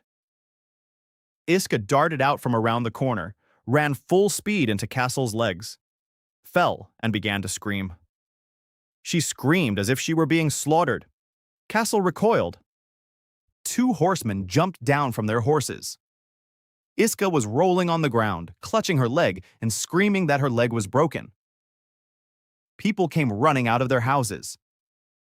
Dala ran over, fell to her knees next to her daughter, and began yelling at Castle, screaming that her master had killed her. Within a minute, half the village was gathered by the barn, everyone shouting, and Castle stood in the middle of it all, while his men held back the crowd. He no longer looked at the door. Taryn fought his way through to Isk and crouched down beside her. Taryn gathered the villagers in the weaving shed because it had no windows. 60 people stood among the 9 dead looms, silent, and in the darkness they could hear the mill humming behind the wall, because the second shift had already returned to the hand wheels. Taryn ordered them to stop. Then he spoke, and he spoke at length and spoke plainly. He said that a commission would arrive in 3 months. He said that the commission was not a tax collector. He said that a tax collector could be given a sack. He said that the commission could not be given anything, because the commission was not a person, but a piece of paper. He explained the law. He said that once every 10 years, the Crown reviews the granted lands and decides who needs them most. He said that if the land yields a profit, it is taken into the treasury and a royal steward is appointed to manage it. He said that if the land yields nothing, it is left to the owner, because the treasury doesn't want the expense. He said that for 4 years, what had saved Greenhall was precisely the fact that everyone there was dying. Drew Cast asked slowly if that meant that if they started to live well, everything would be taken away from them. Taryn said yes. He said they wouldn't take away their food. He said they would take away the land, the mill, the fields, and the houses, and that 60 people would become royal tenants and would have to give half of everything they produced, and that then they would go back to eating bark, only this time with full granaries. He said that half the kingdom lived that way. He said it wasn't a punishment, but the way things were. It grew very quiet in the barn. Gannett Lowe said aloud what everyone was thinking. He asked why all of this had been done in the first place. He asked why they had dug and ground and planted if they were going to come and take it all away. He said that they'd been left alone for 4 years because they were dying off, and that now that they'd eaten their fill, they'd be finished off for it. He said this without malice, and that made it even worse. Taryn waited for them to finish talking. Then he said there was a third way, and that he hadn't seen it until today. He said the commission doesn't look at people. The commission looks at paperwork. He said there's a column in the paperwork for income from the land. He said that a mill isn't land. He said that flour isn't a crop. He said that if the land yields nothing but the village still sells something, then that isn't income from the land but a trade, and that trades are taxed differently, and that the crown isn't interested in trades because trades can't be taken away. He said that skill can't be taken away. Gannett Lowe looked at him and slowly began to understand, and his face grew grim. He asked if that meant the land had to remain barren. Taryn said yes. He said the fields must be abandoned. He said that everything they had planted must be left as is, without watering or weeding. He said the commission must come and see the ashes and the withered sprouts lying on the ashes. He said the commission must see the emaciated people and the collapsed roofs. He said they must write in their report that the land is barren and then leave. And that standing nearby would be a barn where flour is ground from imported grain. And that would be a livelihood, and it would be legal, and nobody would need it. A commotion broke out in the barn. Someone shouted that the roofs had already been repaired. Taryn said they'd have to break it back down. The noise grew louder. A woman named Hesklow stepped forward and said that 4 months ago she had boiled herbs in water, and that 3 weeks ago she had repaired the roof for the first time in 6 years, and that she wouldn't break it. She said this calmly and looked Taryn in the eye. Taryn said he understood. He said he wouldn't force anyone. Then he did something no one expected of him. He said the village would decide, and that he would go along with it. He said he would leave the shed, and that they should decide without him, because they wouldn't decide fairly with him there. He walked out and closed the door behind him. He sat outside on the ground for an hour and a half. People were shouting inside. He heard voices but couldn't make out the words, and once he heard something fall. Then it grew quiet. Then the door opened and Gannett Lowe came out. He sat down next to him on the ground and remained silent for a long time. Then he said the village had agreed. Taryn asked if it was a unanimous decision. Gannett Lowe said no. He said 9 people were against it. He said those 9 had said they wouldn't pretend to be dead again under any circumstances, and that it would be better if the king came and took everything. Taryn asked who. Gannett Lowe said he wouldn't say. Taryn looked at him. The village elder said that if the Lord found out their names, he would look at those 9 differently, and they would sense it, and then they would leave or do something foolish. He said it would be better if the Lord treated everyone the same. Taryn was silent for a long time, and then said that the village elder was right. The demolition began the next day, and it was the hardest work Greenhall had done in all those months. People were tearing the boards off the roofs with their bare hands, the very roofs they had repaired just 3 weeks earlier. They were dismantling the new well frame, leaving the water-filled pit without a frame or a gate. They were pulling up not weeds but seedlings.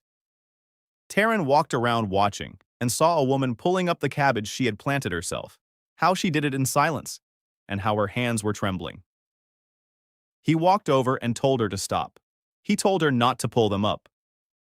He said she just needed to stop watering them, and that in 2 weeks they'd wither on their own. The woman looked at him and said she couldn't bear to watch them wither away on their own, and that it was easier to just pull them up. Taryn remembered that phrase and thought about it for a long time afterward. They left the mill standing alone.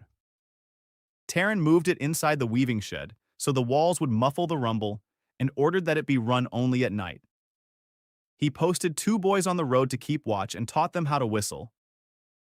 By the end of the first week, Greenhall once again looked like a cemetery where not everyone had been laid to rest yet. There was one difference, and it couldn't be seen from the road. People were eating. They ate porridge with meat and bread made from their own flour twice a day, and they ate it in their homes behind closed doors in the dark. Then they would go out into the street with blank expressions, sit down by the walls, and just sit there. Taryn watched them and realized that he had forced 60 people to perform in a play that had been going on for 3 months without an intermission, and that it would fall apart. He didn't know where or when. He knew it would fall apart. He began to reflect on what he himself had said. Chemistry eluded him. Taryn had pored over it for 6 nights and understood nothing. There were symbols and numbers and words that didn't exist in any language. He got angry and once threw it against the wall, then picked it up and smoothed out the pages. On the 7th night, he stopped reading straight through and started looking for pictures. He understood the pictures. He found a drawing where a tube ran from one glass vessel to another, passing through a barrel of water. He stared at that drawing for an hour. Then he understood. The first vessel was being heated. Steam traveled through the tube. The tube was cooled by the water. The steam turned back into liquid and dripped into the second vessel. And what was dripping wasn't the same thing that was being heated. Taryn sat there, and a window opened in his mind. He remembered wine. In his world, everyone made wine, and it was weak and sour. And he remembered that the Andrians had a drink they called firewater, one that burned the throat, cost as much as silver, and whose recipe the Andrians hadn't shared for 200 years. Taryn looked at the drawing and realized he was looking at a recipe. He assembled a distillation still in 9 days. He bought a large iron pot with a tight-fitting lid at the store, along with a copper coil that was actually part of some other object and which he had pried loose. They made the water barrel themselves. Blacksmith iron from the pile in the barn was used for the clamps. Drew Cast soldered the seams with tin that Taryn had brought in the form of wire. The first time, everything blew up. The lid was blown off, boiling water spilled out, and Taryn scalded his left forearm up to the elbow. He sat on the ground, holding his arm in cold water from the well, while Dala rubbed oil on his burn, and he looked at the scattered cube, thinking not of the pain, but of the need to release the pressure. He placed a tube weighted with a load on the lid. It worked the second time. A clear liquid began to drip from the coil.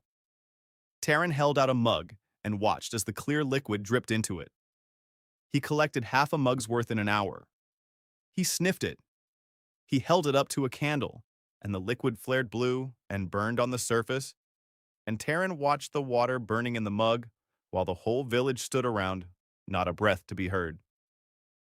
He tasted a drop on his tongue, and it burned, making him cough. Gannett Lowe asked for some. Taryn refused. He said he didn't know what it was. He said the book said you shouldn't drink the first batch and that it would make you go blind. He said you had to pour off the first part. He didn't know how much to pour off. He judged by smell and by the flame, and he'd been learning for 3 weeks. And once he'd nearly poisoned Drew Casta, and after that, he started pouring off 3 times as much as he thought was necessary.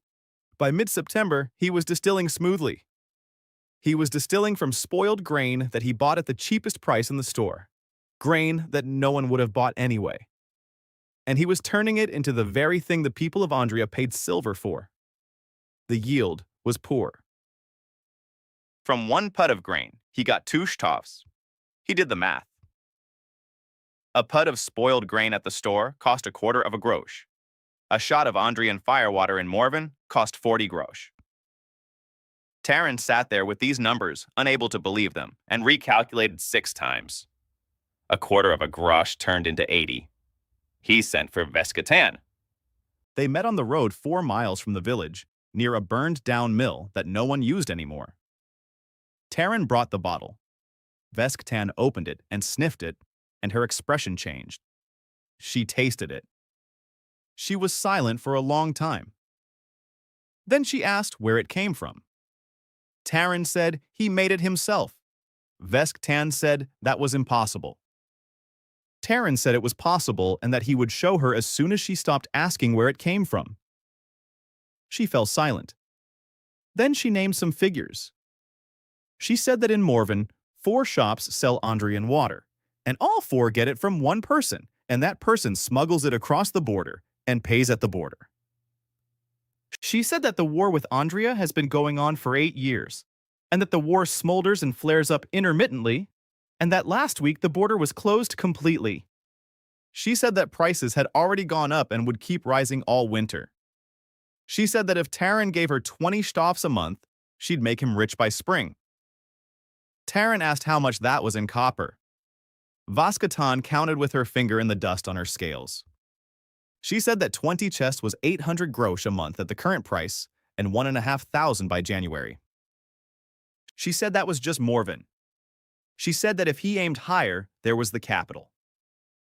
Taran sat on a rock by the burned-down mill and did the math. 1,500 grosh a month. The entire store had cost 386. He looked at the road and realized he'd crossed a line he hadn't thought about. He was no longer a man who stole food from someone else's home.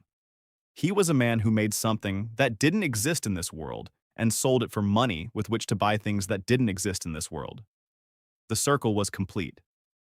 The door was no longer a source. The door had become a tool. Vaskatan said one last thing before leaving. She said she had to warn him. She said that a man named Galm Reda was transporting Andrian water to Morven. She said that Galm Reda was not a merchant. She said that Galm Reed was the one who paid Olgar Pasha for information about Greenhall. Taran asked how long she had known this. Vaskatan said since August.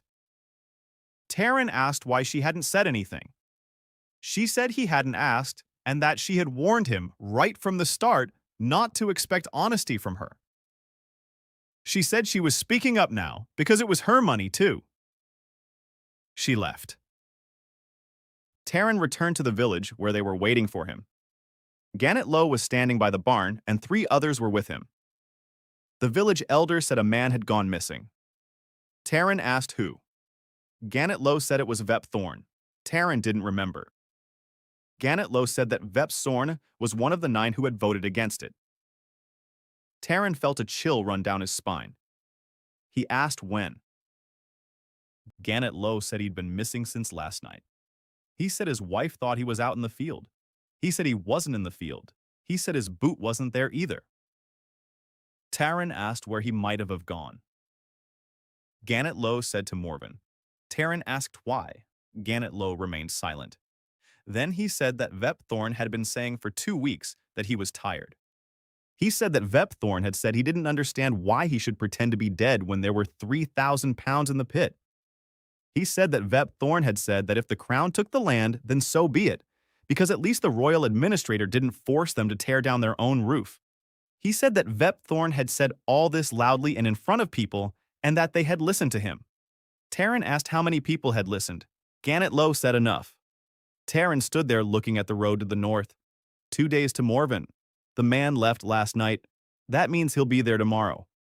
That means tomorrow in Morven, the man from Greenhall will be telling everyone that they have grain in the pit and a mill in the barn, and that the Lord is distilling firewater. And the one who pays money for such stories will be listening to him. Taran asked Gannet Low what he suggested. The village elder didn't answer right away. He said they could send 4 men on horseback after him. He said there were no horses, so they'd have to go on foot, and they wouldn't catch up to him. Then he looked at Taran and said very quietly that there was another way. He said that something like this had already happened in Greenhall in 64. He said that back then, one man had gone to the tax collector to tell him about the hidden grain, and that the man had been found in the swamp a week later. He said that everyone knew who had done it, and no one had ever said a word. He said this calmly, looking Taran straight in the eye, and Taran understood what the village elder was suggesting, and that the village elder was ready to do it himself. Taran stood there in silence for a very long time. He was thinking. He thought about the 60 people, about Iska, and about Miko, who was now on the run. He thought about how one man with a loose tongue would destroy them all. He thought about how it would be right and sensible, and that no one would ever find out. Then he thought about the courtroom. He thought about how he'd been on his knees, and how his brother had spoken quietly and sensibly, and how everything Castle had done had been right and sensible and advantageous, and how it had all turned out the way it did. Taran said no. Gannet Lo wasn't surprised. He asked, "What then?" Taran said he would go to Morven on his own. Gannet Lo said he wouldn't catch up. Taran said he wasn't going to catch up. He said that Vep Thorn would come to Morven and tell his story, and people would listen to him, and they would either believe him or not, and that couldn't be changed. He said there was only one thing that could be changed. Taran set out for Morven at dawn, taking Drew Costa and 2 staffs with him. He walked quickly, and they arrived in a day and a half. Morven turned out to be small. Taran had grown up in the capital, so he'd expected a city. But what he saw was a large village with a wall. 8,000 people. 1 town square. 1 town hall. A guild hall with a peeling coat of arms. He headed straight there and didn't bother looking for Veskton. He walked into the guild hall wearing a tattered cloak and with mud up to his knees, and the clerk looked at him and said that alms were given on Thursdays. Taran set a flask down on the counter. He said he'd come to buy a license. The clerk looked at the bottle and didn't understand. Taran said that he was Taran Veilhorn, manager of Greenhall, and that he wished to register his trade. The clerk froze. He asked for his last name again. Taran repeated it. 10 minutes later, the guild elder was sitting across from him. His name was Matthias Korn. He was nearly 70, bald, and his hands trembled, though his eyes did not. He looked at Taran for a long time, and then said that this was the first time in 20 years that the Duke's son had been in his house. He asked what Taran needed. Taran said he needed 2 patents, one for a mill and one for a distillery. Matthias Korn asked in which village. Taran said in Greenhall. The elder slowly leaned back in his chair. He said that in Greenhall there was neither water nor wind, and that there was nowhere to build a mill there. Taran said that the mill was hand-powered.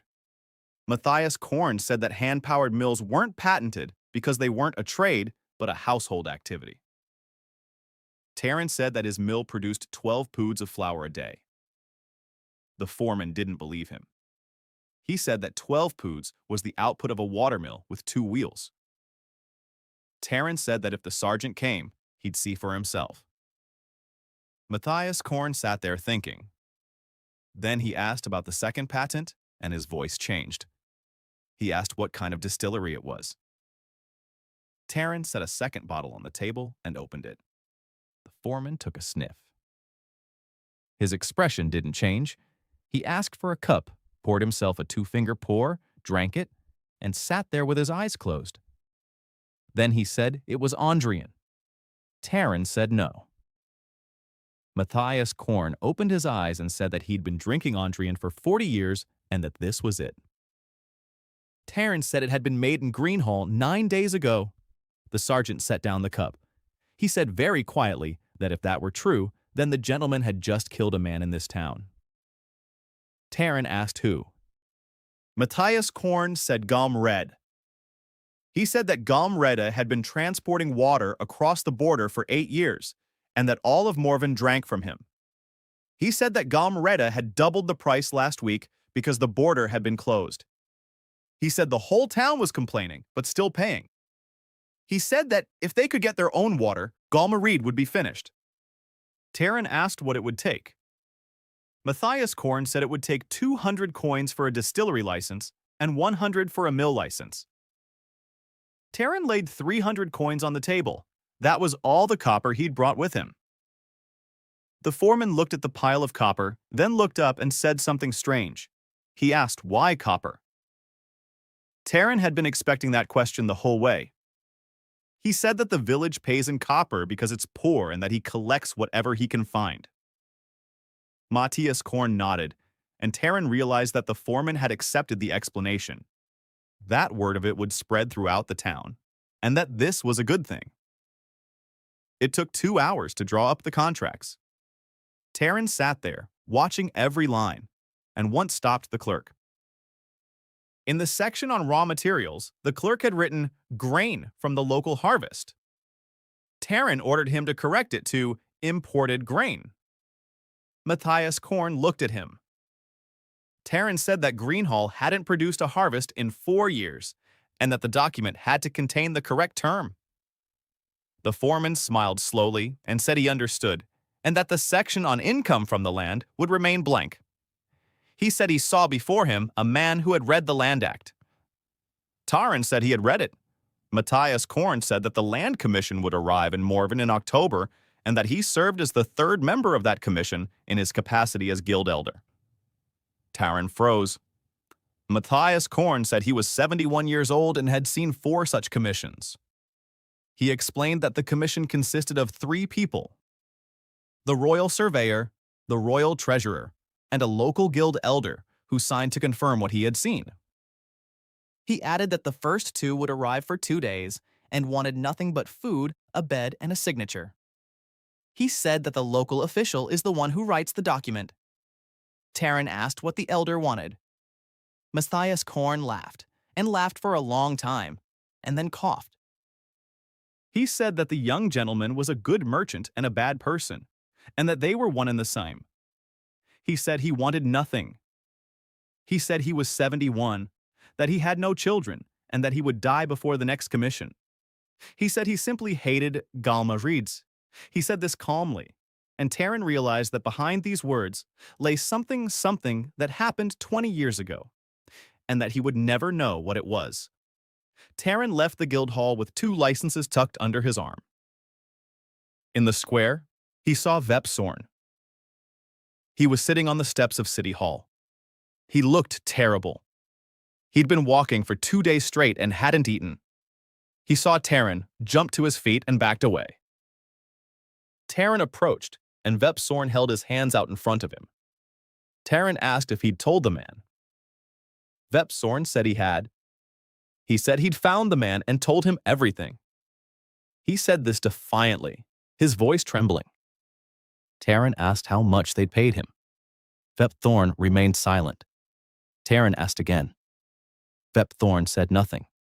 He said the man had listened to him twice, and then asked why he was doing this.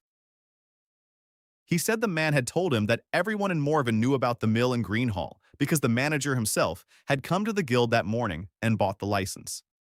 He said the man had laughed and kicked him out. Vep Thorn stood in the square of a strange city looking at Taryn, and tears were streaming down his face. He said he meant no harm.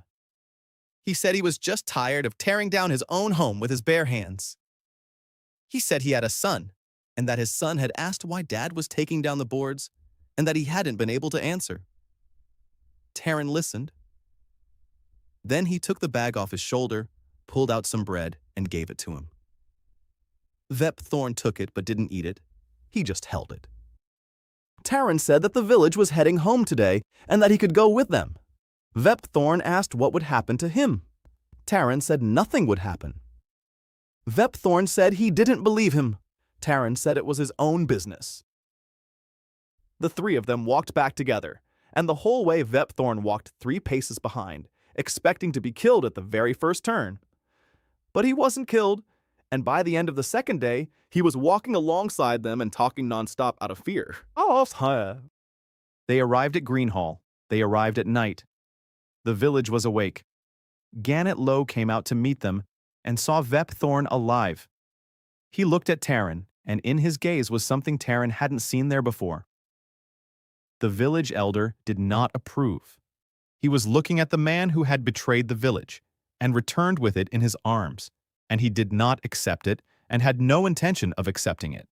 And Taryn realized that he had paid for mercy with a part of what he had. They carried the grain out for 9 nights. They carried it on their backs, 20 miles there and back every night to the cave in the mountain and back. And Taryn walked with everyone else. The cave was enormous. Inside, it was cold and dry, and a layer of soot from 18 years ago covered the walls. 3,000 pounds were carried deep inside and laid on the rock, and Taryn watched them by torchlight and thought that if he died, No one would ever find them. He told only Gannet Low, Drew Castu, and Iska about the cave. He because she was the one who found it. Vep Thorn never found out about the cave. In October, the frosts hit, and all the foliage in the field turned black overnight and withered, so Taryn didn't have to pretend anything. The land around Greenhall turned black and barren and truly dead. The commission arrived on October 11th. There were 3 of them, accompanied by 12 guards and 3 wagons. The royal surveyor turned out to be young and surly. He was freezing and wrapped himself up in his cloak the whole time. The royal treasurer was fat and slept the whole time. Taryn thought for 2 seconds. He said there would be a bed. The surveyor asked where. Taryn said in the steward's house. The surveyor asked where the steward himself would sleep. Taryn said in the barn. He said it so matter-of-factly that the surveyor blinked. The steward's house was the worst house in the village. Taryn had lived there for 4 months and hadn't repaired a thing in it because he was busy fixing other people's houses. He led the royal surveyor there, and the man walked in and stopped. The house had a dirt floor, a table, a straw-stuffed bed, and a single window covered with a bull's bladder. The surveyor stood in the doorway, looking at it, motionless. And Taryn looked at his back and waited. The surveyor turned and asked if Mr. Veilhorn really lived there. Taryn said he had since July. The surveyor went inside, felt the straw, then sat down on it and remained silent for a long time. Then he said that his father had been a minor knight, that he had grown up in a house just like this one, and that for 20 years he had done everything he could to forget that smell. He said that the Duke's son had been living here of his own free will for 4 months and that he didn't understand it. Taryn didn't reply. Dinner was poor. Taryn had prepared it himself, and he'd prepared it on purpose. Porridge made with water, a little lard, and a flatbread. He could have put meat, white bread, and wine on the table, but he served porridge instead. The surveyor ate and grimaced. The treasurer woke up for the meal, looked into his bowl, and asked if there was anything else. Taryn said no. The treasurer sighed, ate, and fell asleep again. Matthias Korn ate his porridge in silence and never once looked at Taryn. The next day, they measured the fields. The surveyor turned out to be meticulous, and that was a problem. He walked around with a chain and 2 assistants, measuring everything in sight, driving in stakes, and taking notes. Taryn followed behind him. The surveyor scooped up a handful of soil, rubbed it between his fingers, sniffed it, tasted a bit on his tongue, and spat it out. He said it wasn't soil, but ash. He asked how long it had been that way. Taryn said 18 years. The surveyor asked if anything had ever grown there. Taryn said a turnip, just once, 4 years ago. The surveyor wrote it down. Dead foliage lay on the black fields, and the surveyor picked up a stalk, looked at it, and said that someone had planted it. Taryn said he had planted it. The surveyor asked why. Taryn said he'd been hoping. The surveyor looked at him, then tossed the stalk aside and said he'd write that an attempt at cultivation had been made but had yielded no results, and that this would only help. He jotted it down on a piece of paper. Taryn watched him write and realized that the frosts had done for him what the village would have had to do with its own hands over the course of another month. By evening, they reached the shed. The surveyor asked what was there. Taryn said it was a mill and that it was registered. The surveyor said that mills were none of his business and that he was a surveyor, not the guild. He didn't go inside.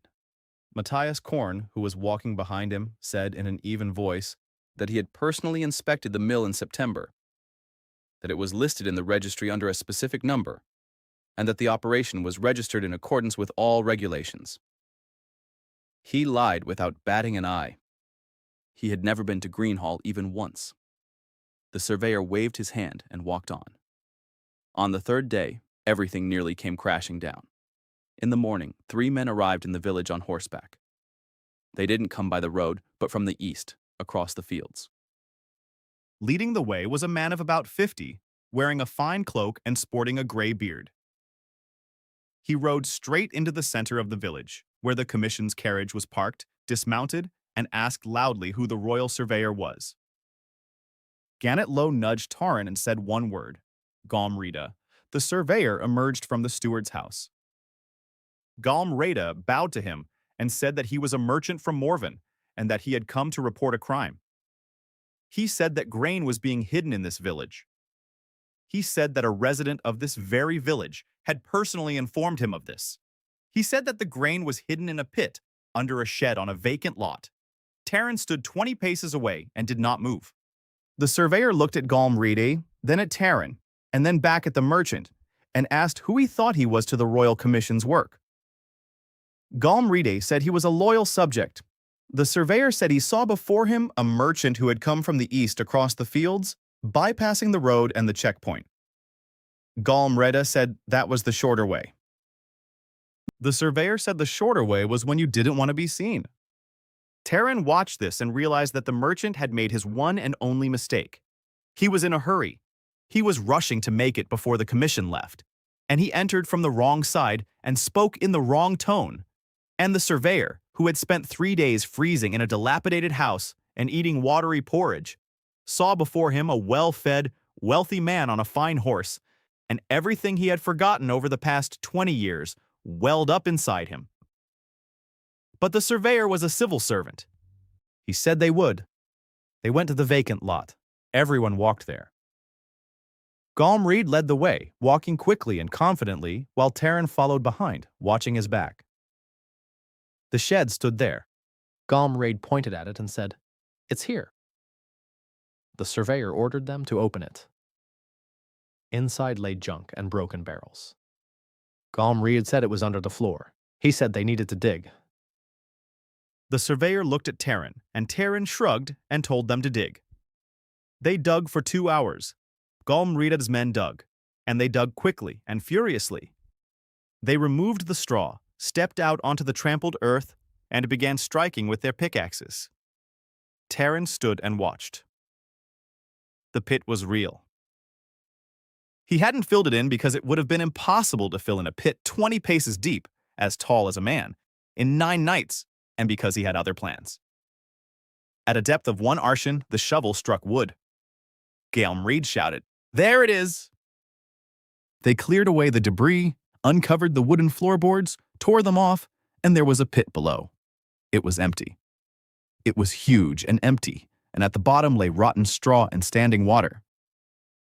Galmrita stared down and didn't move. The surveyor looked down too, then looked at Taran and asked what it was. Taran said it was a pit for grain. He said he'd dug it in the summer.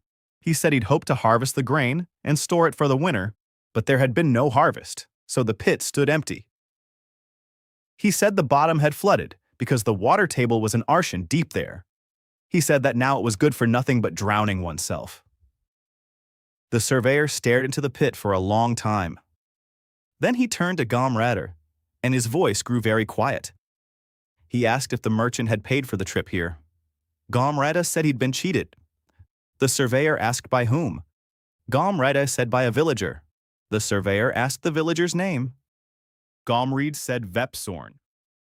The surveyor looked at the crowd and asked if Vepsorn was there. Vepsorn stepped forward. He stepped forward on his own. No one pushed him, and Taran hadn't expected this.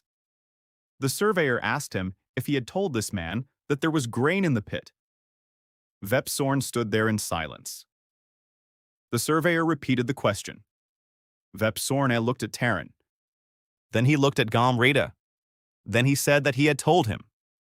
He said that he had been in Morven in September, that he had been hungry, and that he had made up the story about the grain to get some money. He said that this man hadn't given him anything and had kicked him out. He said that he had lied and that he was ashamed. He said this loudly for the whole village to hear, and Taran stood there looking at the man whom the village elder had suggested killing in the swamp. Galmrita turned pale. He began to say that it was a lie, and that the man was lying now, not back then. But the surveyor raised his hand and he fell silent. The surveyor said that he saw the following. Taran set down the basket. He turned around and asked what that meant.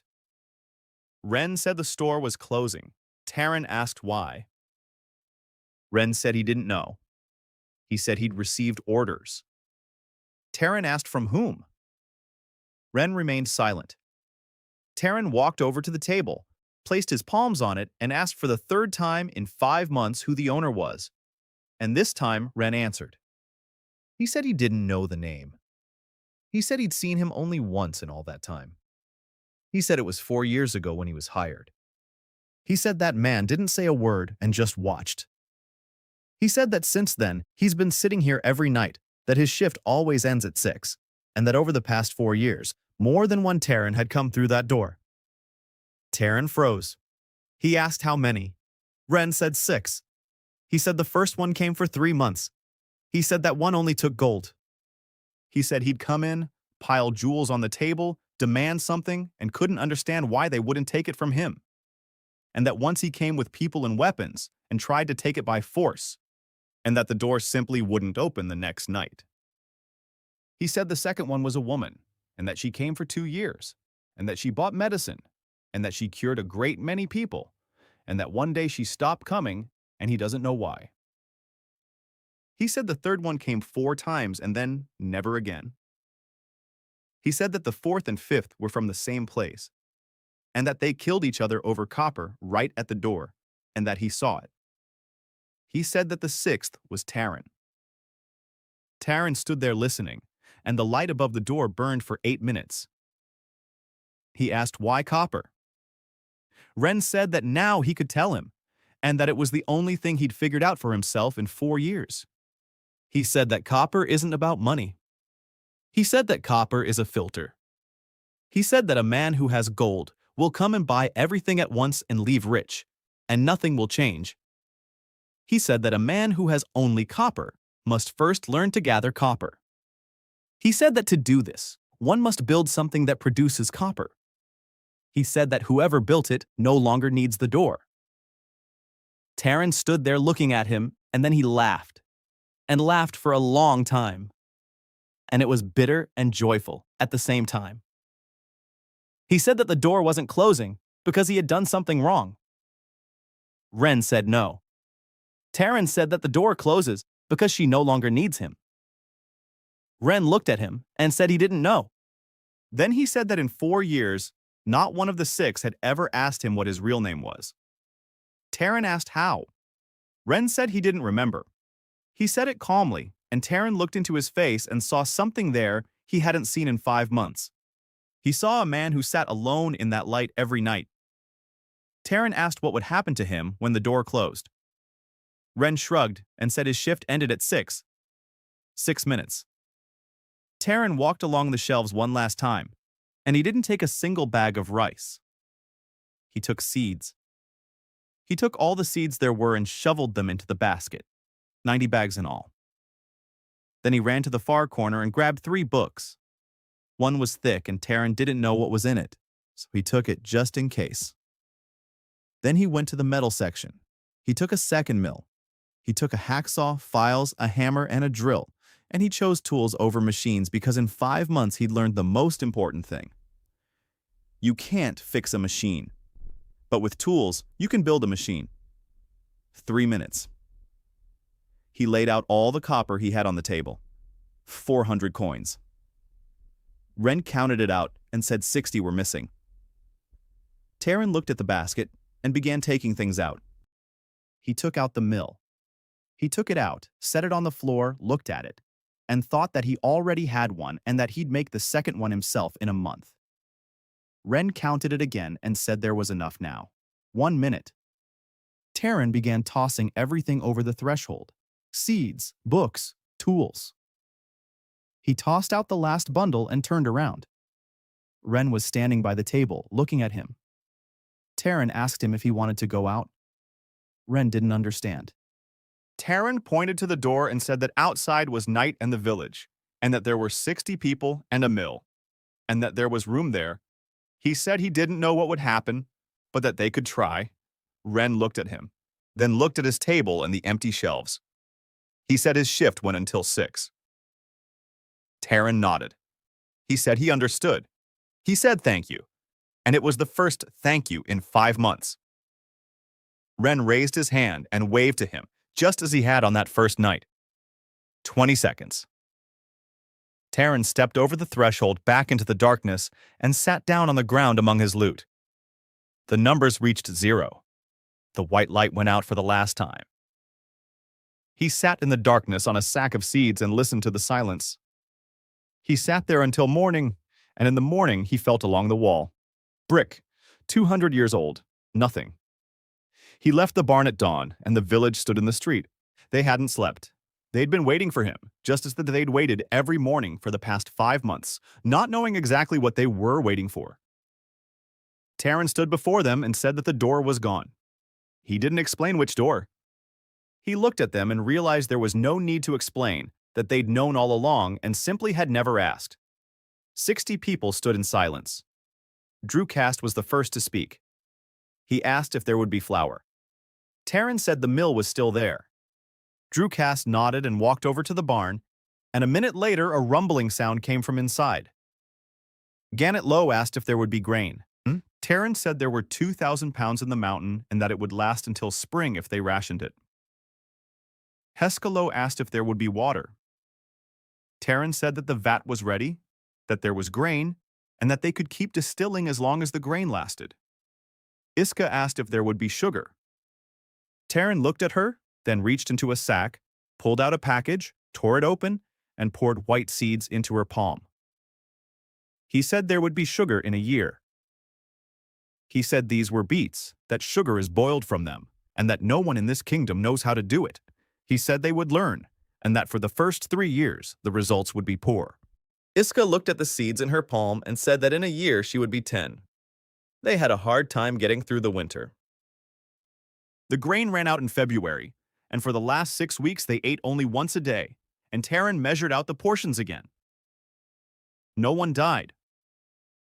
In March, Vaskatan sent a sack of copper, and Terran sent it back, writing to her that he no longer needed copper, that he needed iron, and that she could take half the profit if she found a blacksmith. She found 2. In April, Greenhall sowed the seeds. They planted 90 packets of seeds from another world on the ashes, and Terran didn't know if anything would sprout. Less than half sprouted. Of the 17 crops, 6 took root. The beets took root. They adapted to the ash best of all, and Terran later understood why, though it took him 3 years. There were now 4 mills. They built them themselves out of iron and wood based on a model, and the last one was better than the first. There were now 3 vats. Water from Greenhall reached the capital by the following winter, and in the capital they drank it without knowing where it came from, thinking it was contraband. People began to arrive.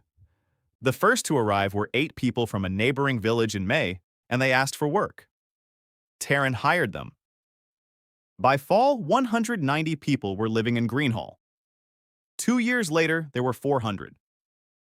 He hadn't invited anyone. They came on their own because a rumor had spread throughout the Ashlands that there was a place where people were fed and taught. Everyone was taught.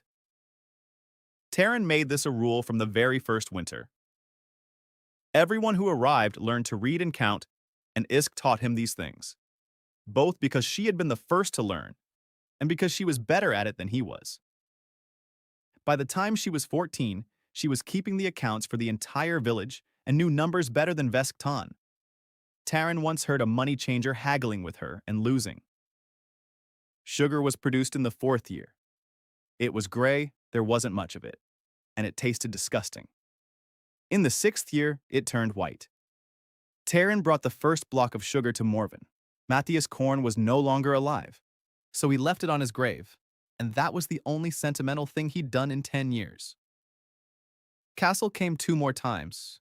The first time was 2 years later. He was polite and surprised, and left in a huff. The second time was 7 years later, and he came to ask for help. His father had died. The Duchy of Weilhorn owed the crown 80,000 gold pieces, and Casel couldn't pay them, so he came to his younger brother because he had nowhere else to turn. Terran received him at the steward's house, where still had a dirt floor. He listened to him. Then he asked about the letter. He asked just once, calmly. Castle was silent for a long time and then said that he had written it himself and that he had taken the seal from his father's study. He said that it had been 9 years ago, that he had been young, and that he had feared his father would give the kitchen and everything else to his younger brother because his father loved the younger son. Taran listened and waited to see what he would feel, but he felt nothing. He gave his brother the money. He gave him the entire sum, took no receipt, and set no conditions. Castle didn't understand and asked why. Taran said it was because that money now meant nothing to him, and that he wanted Castle to know that for the rest of his life. He said it was the only revenge that worked.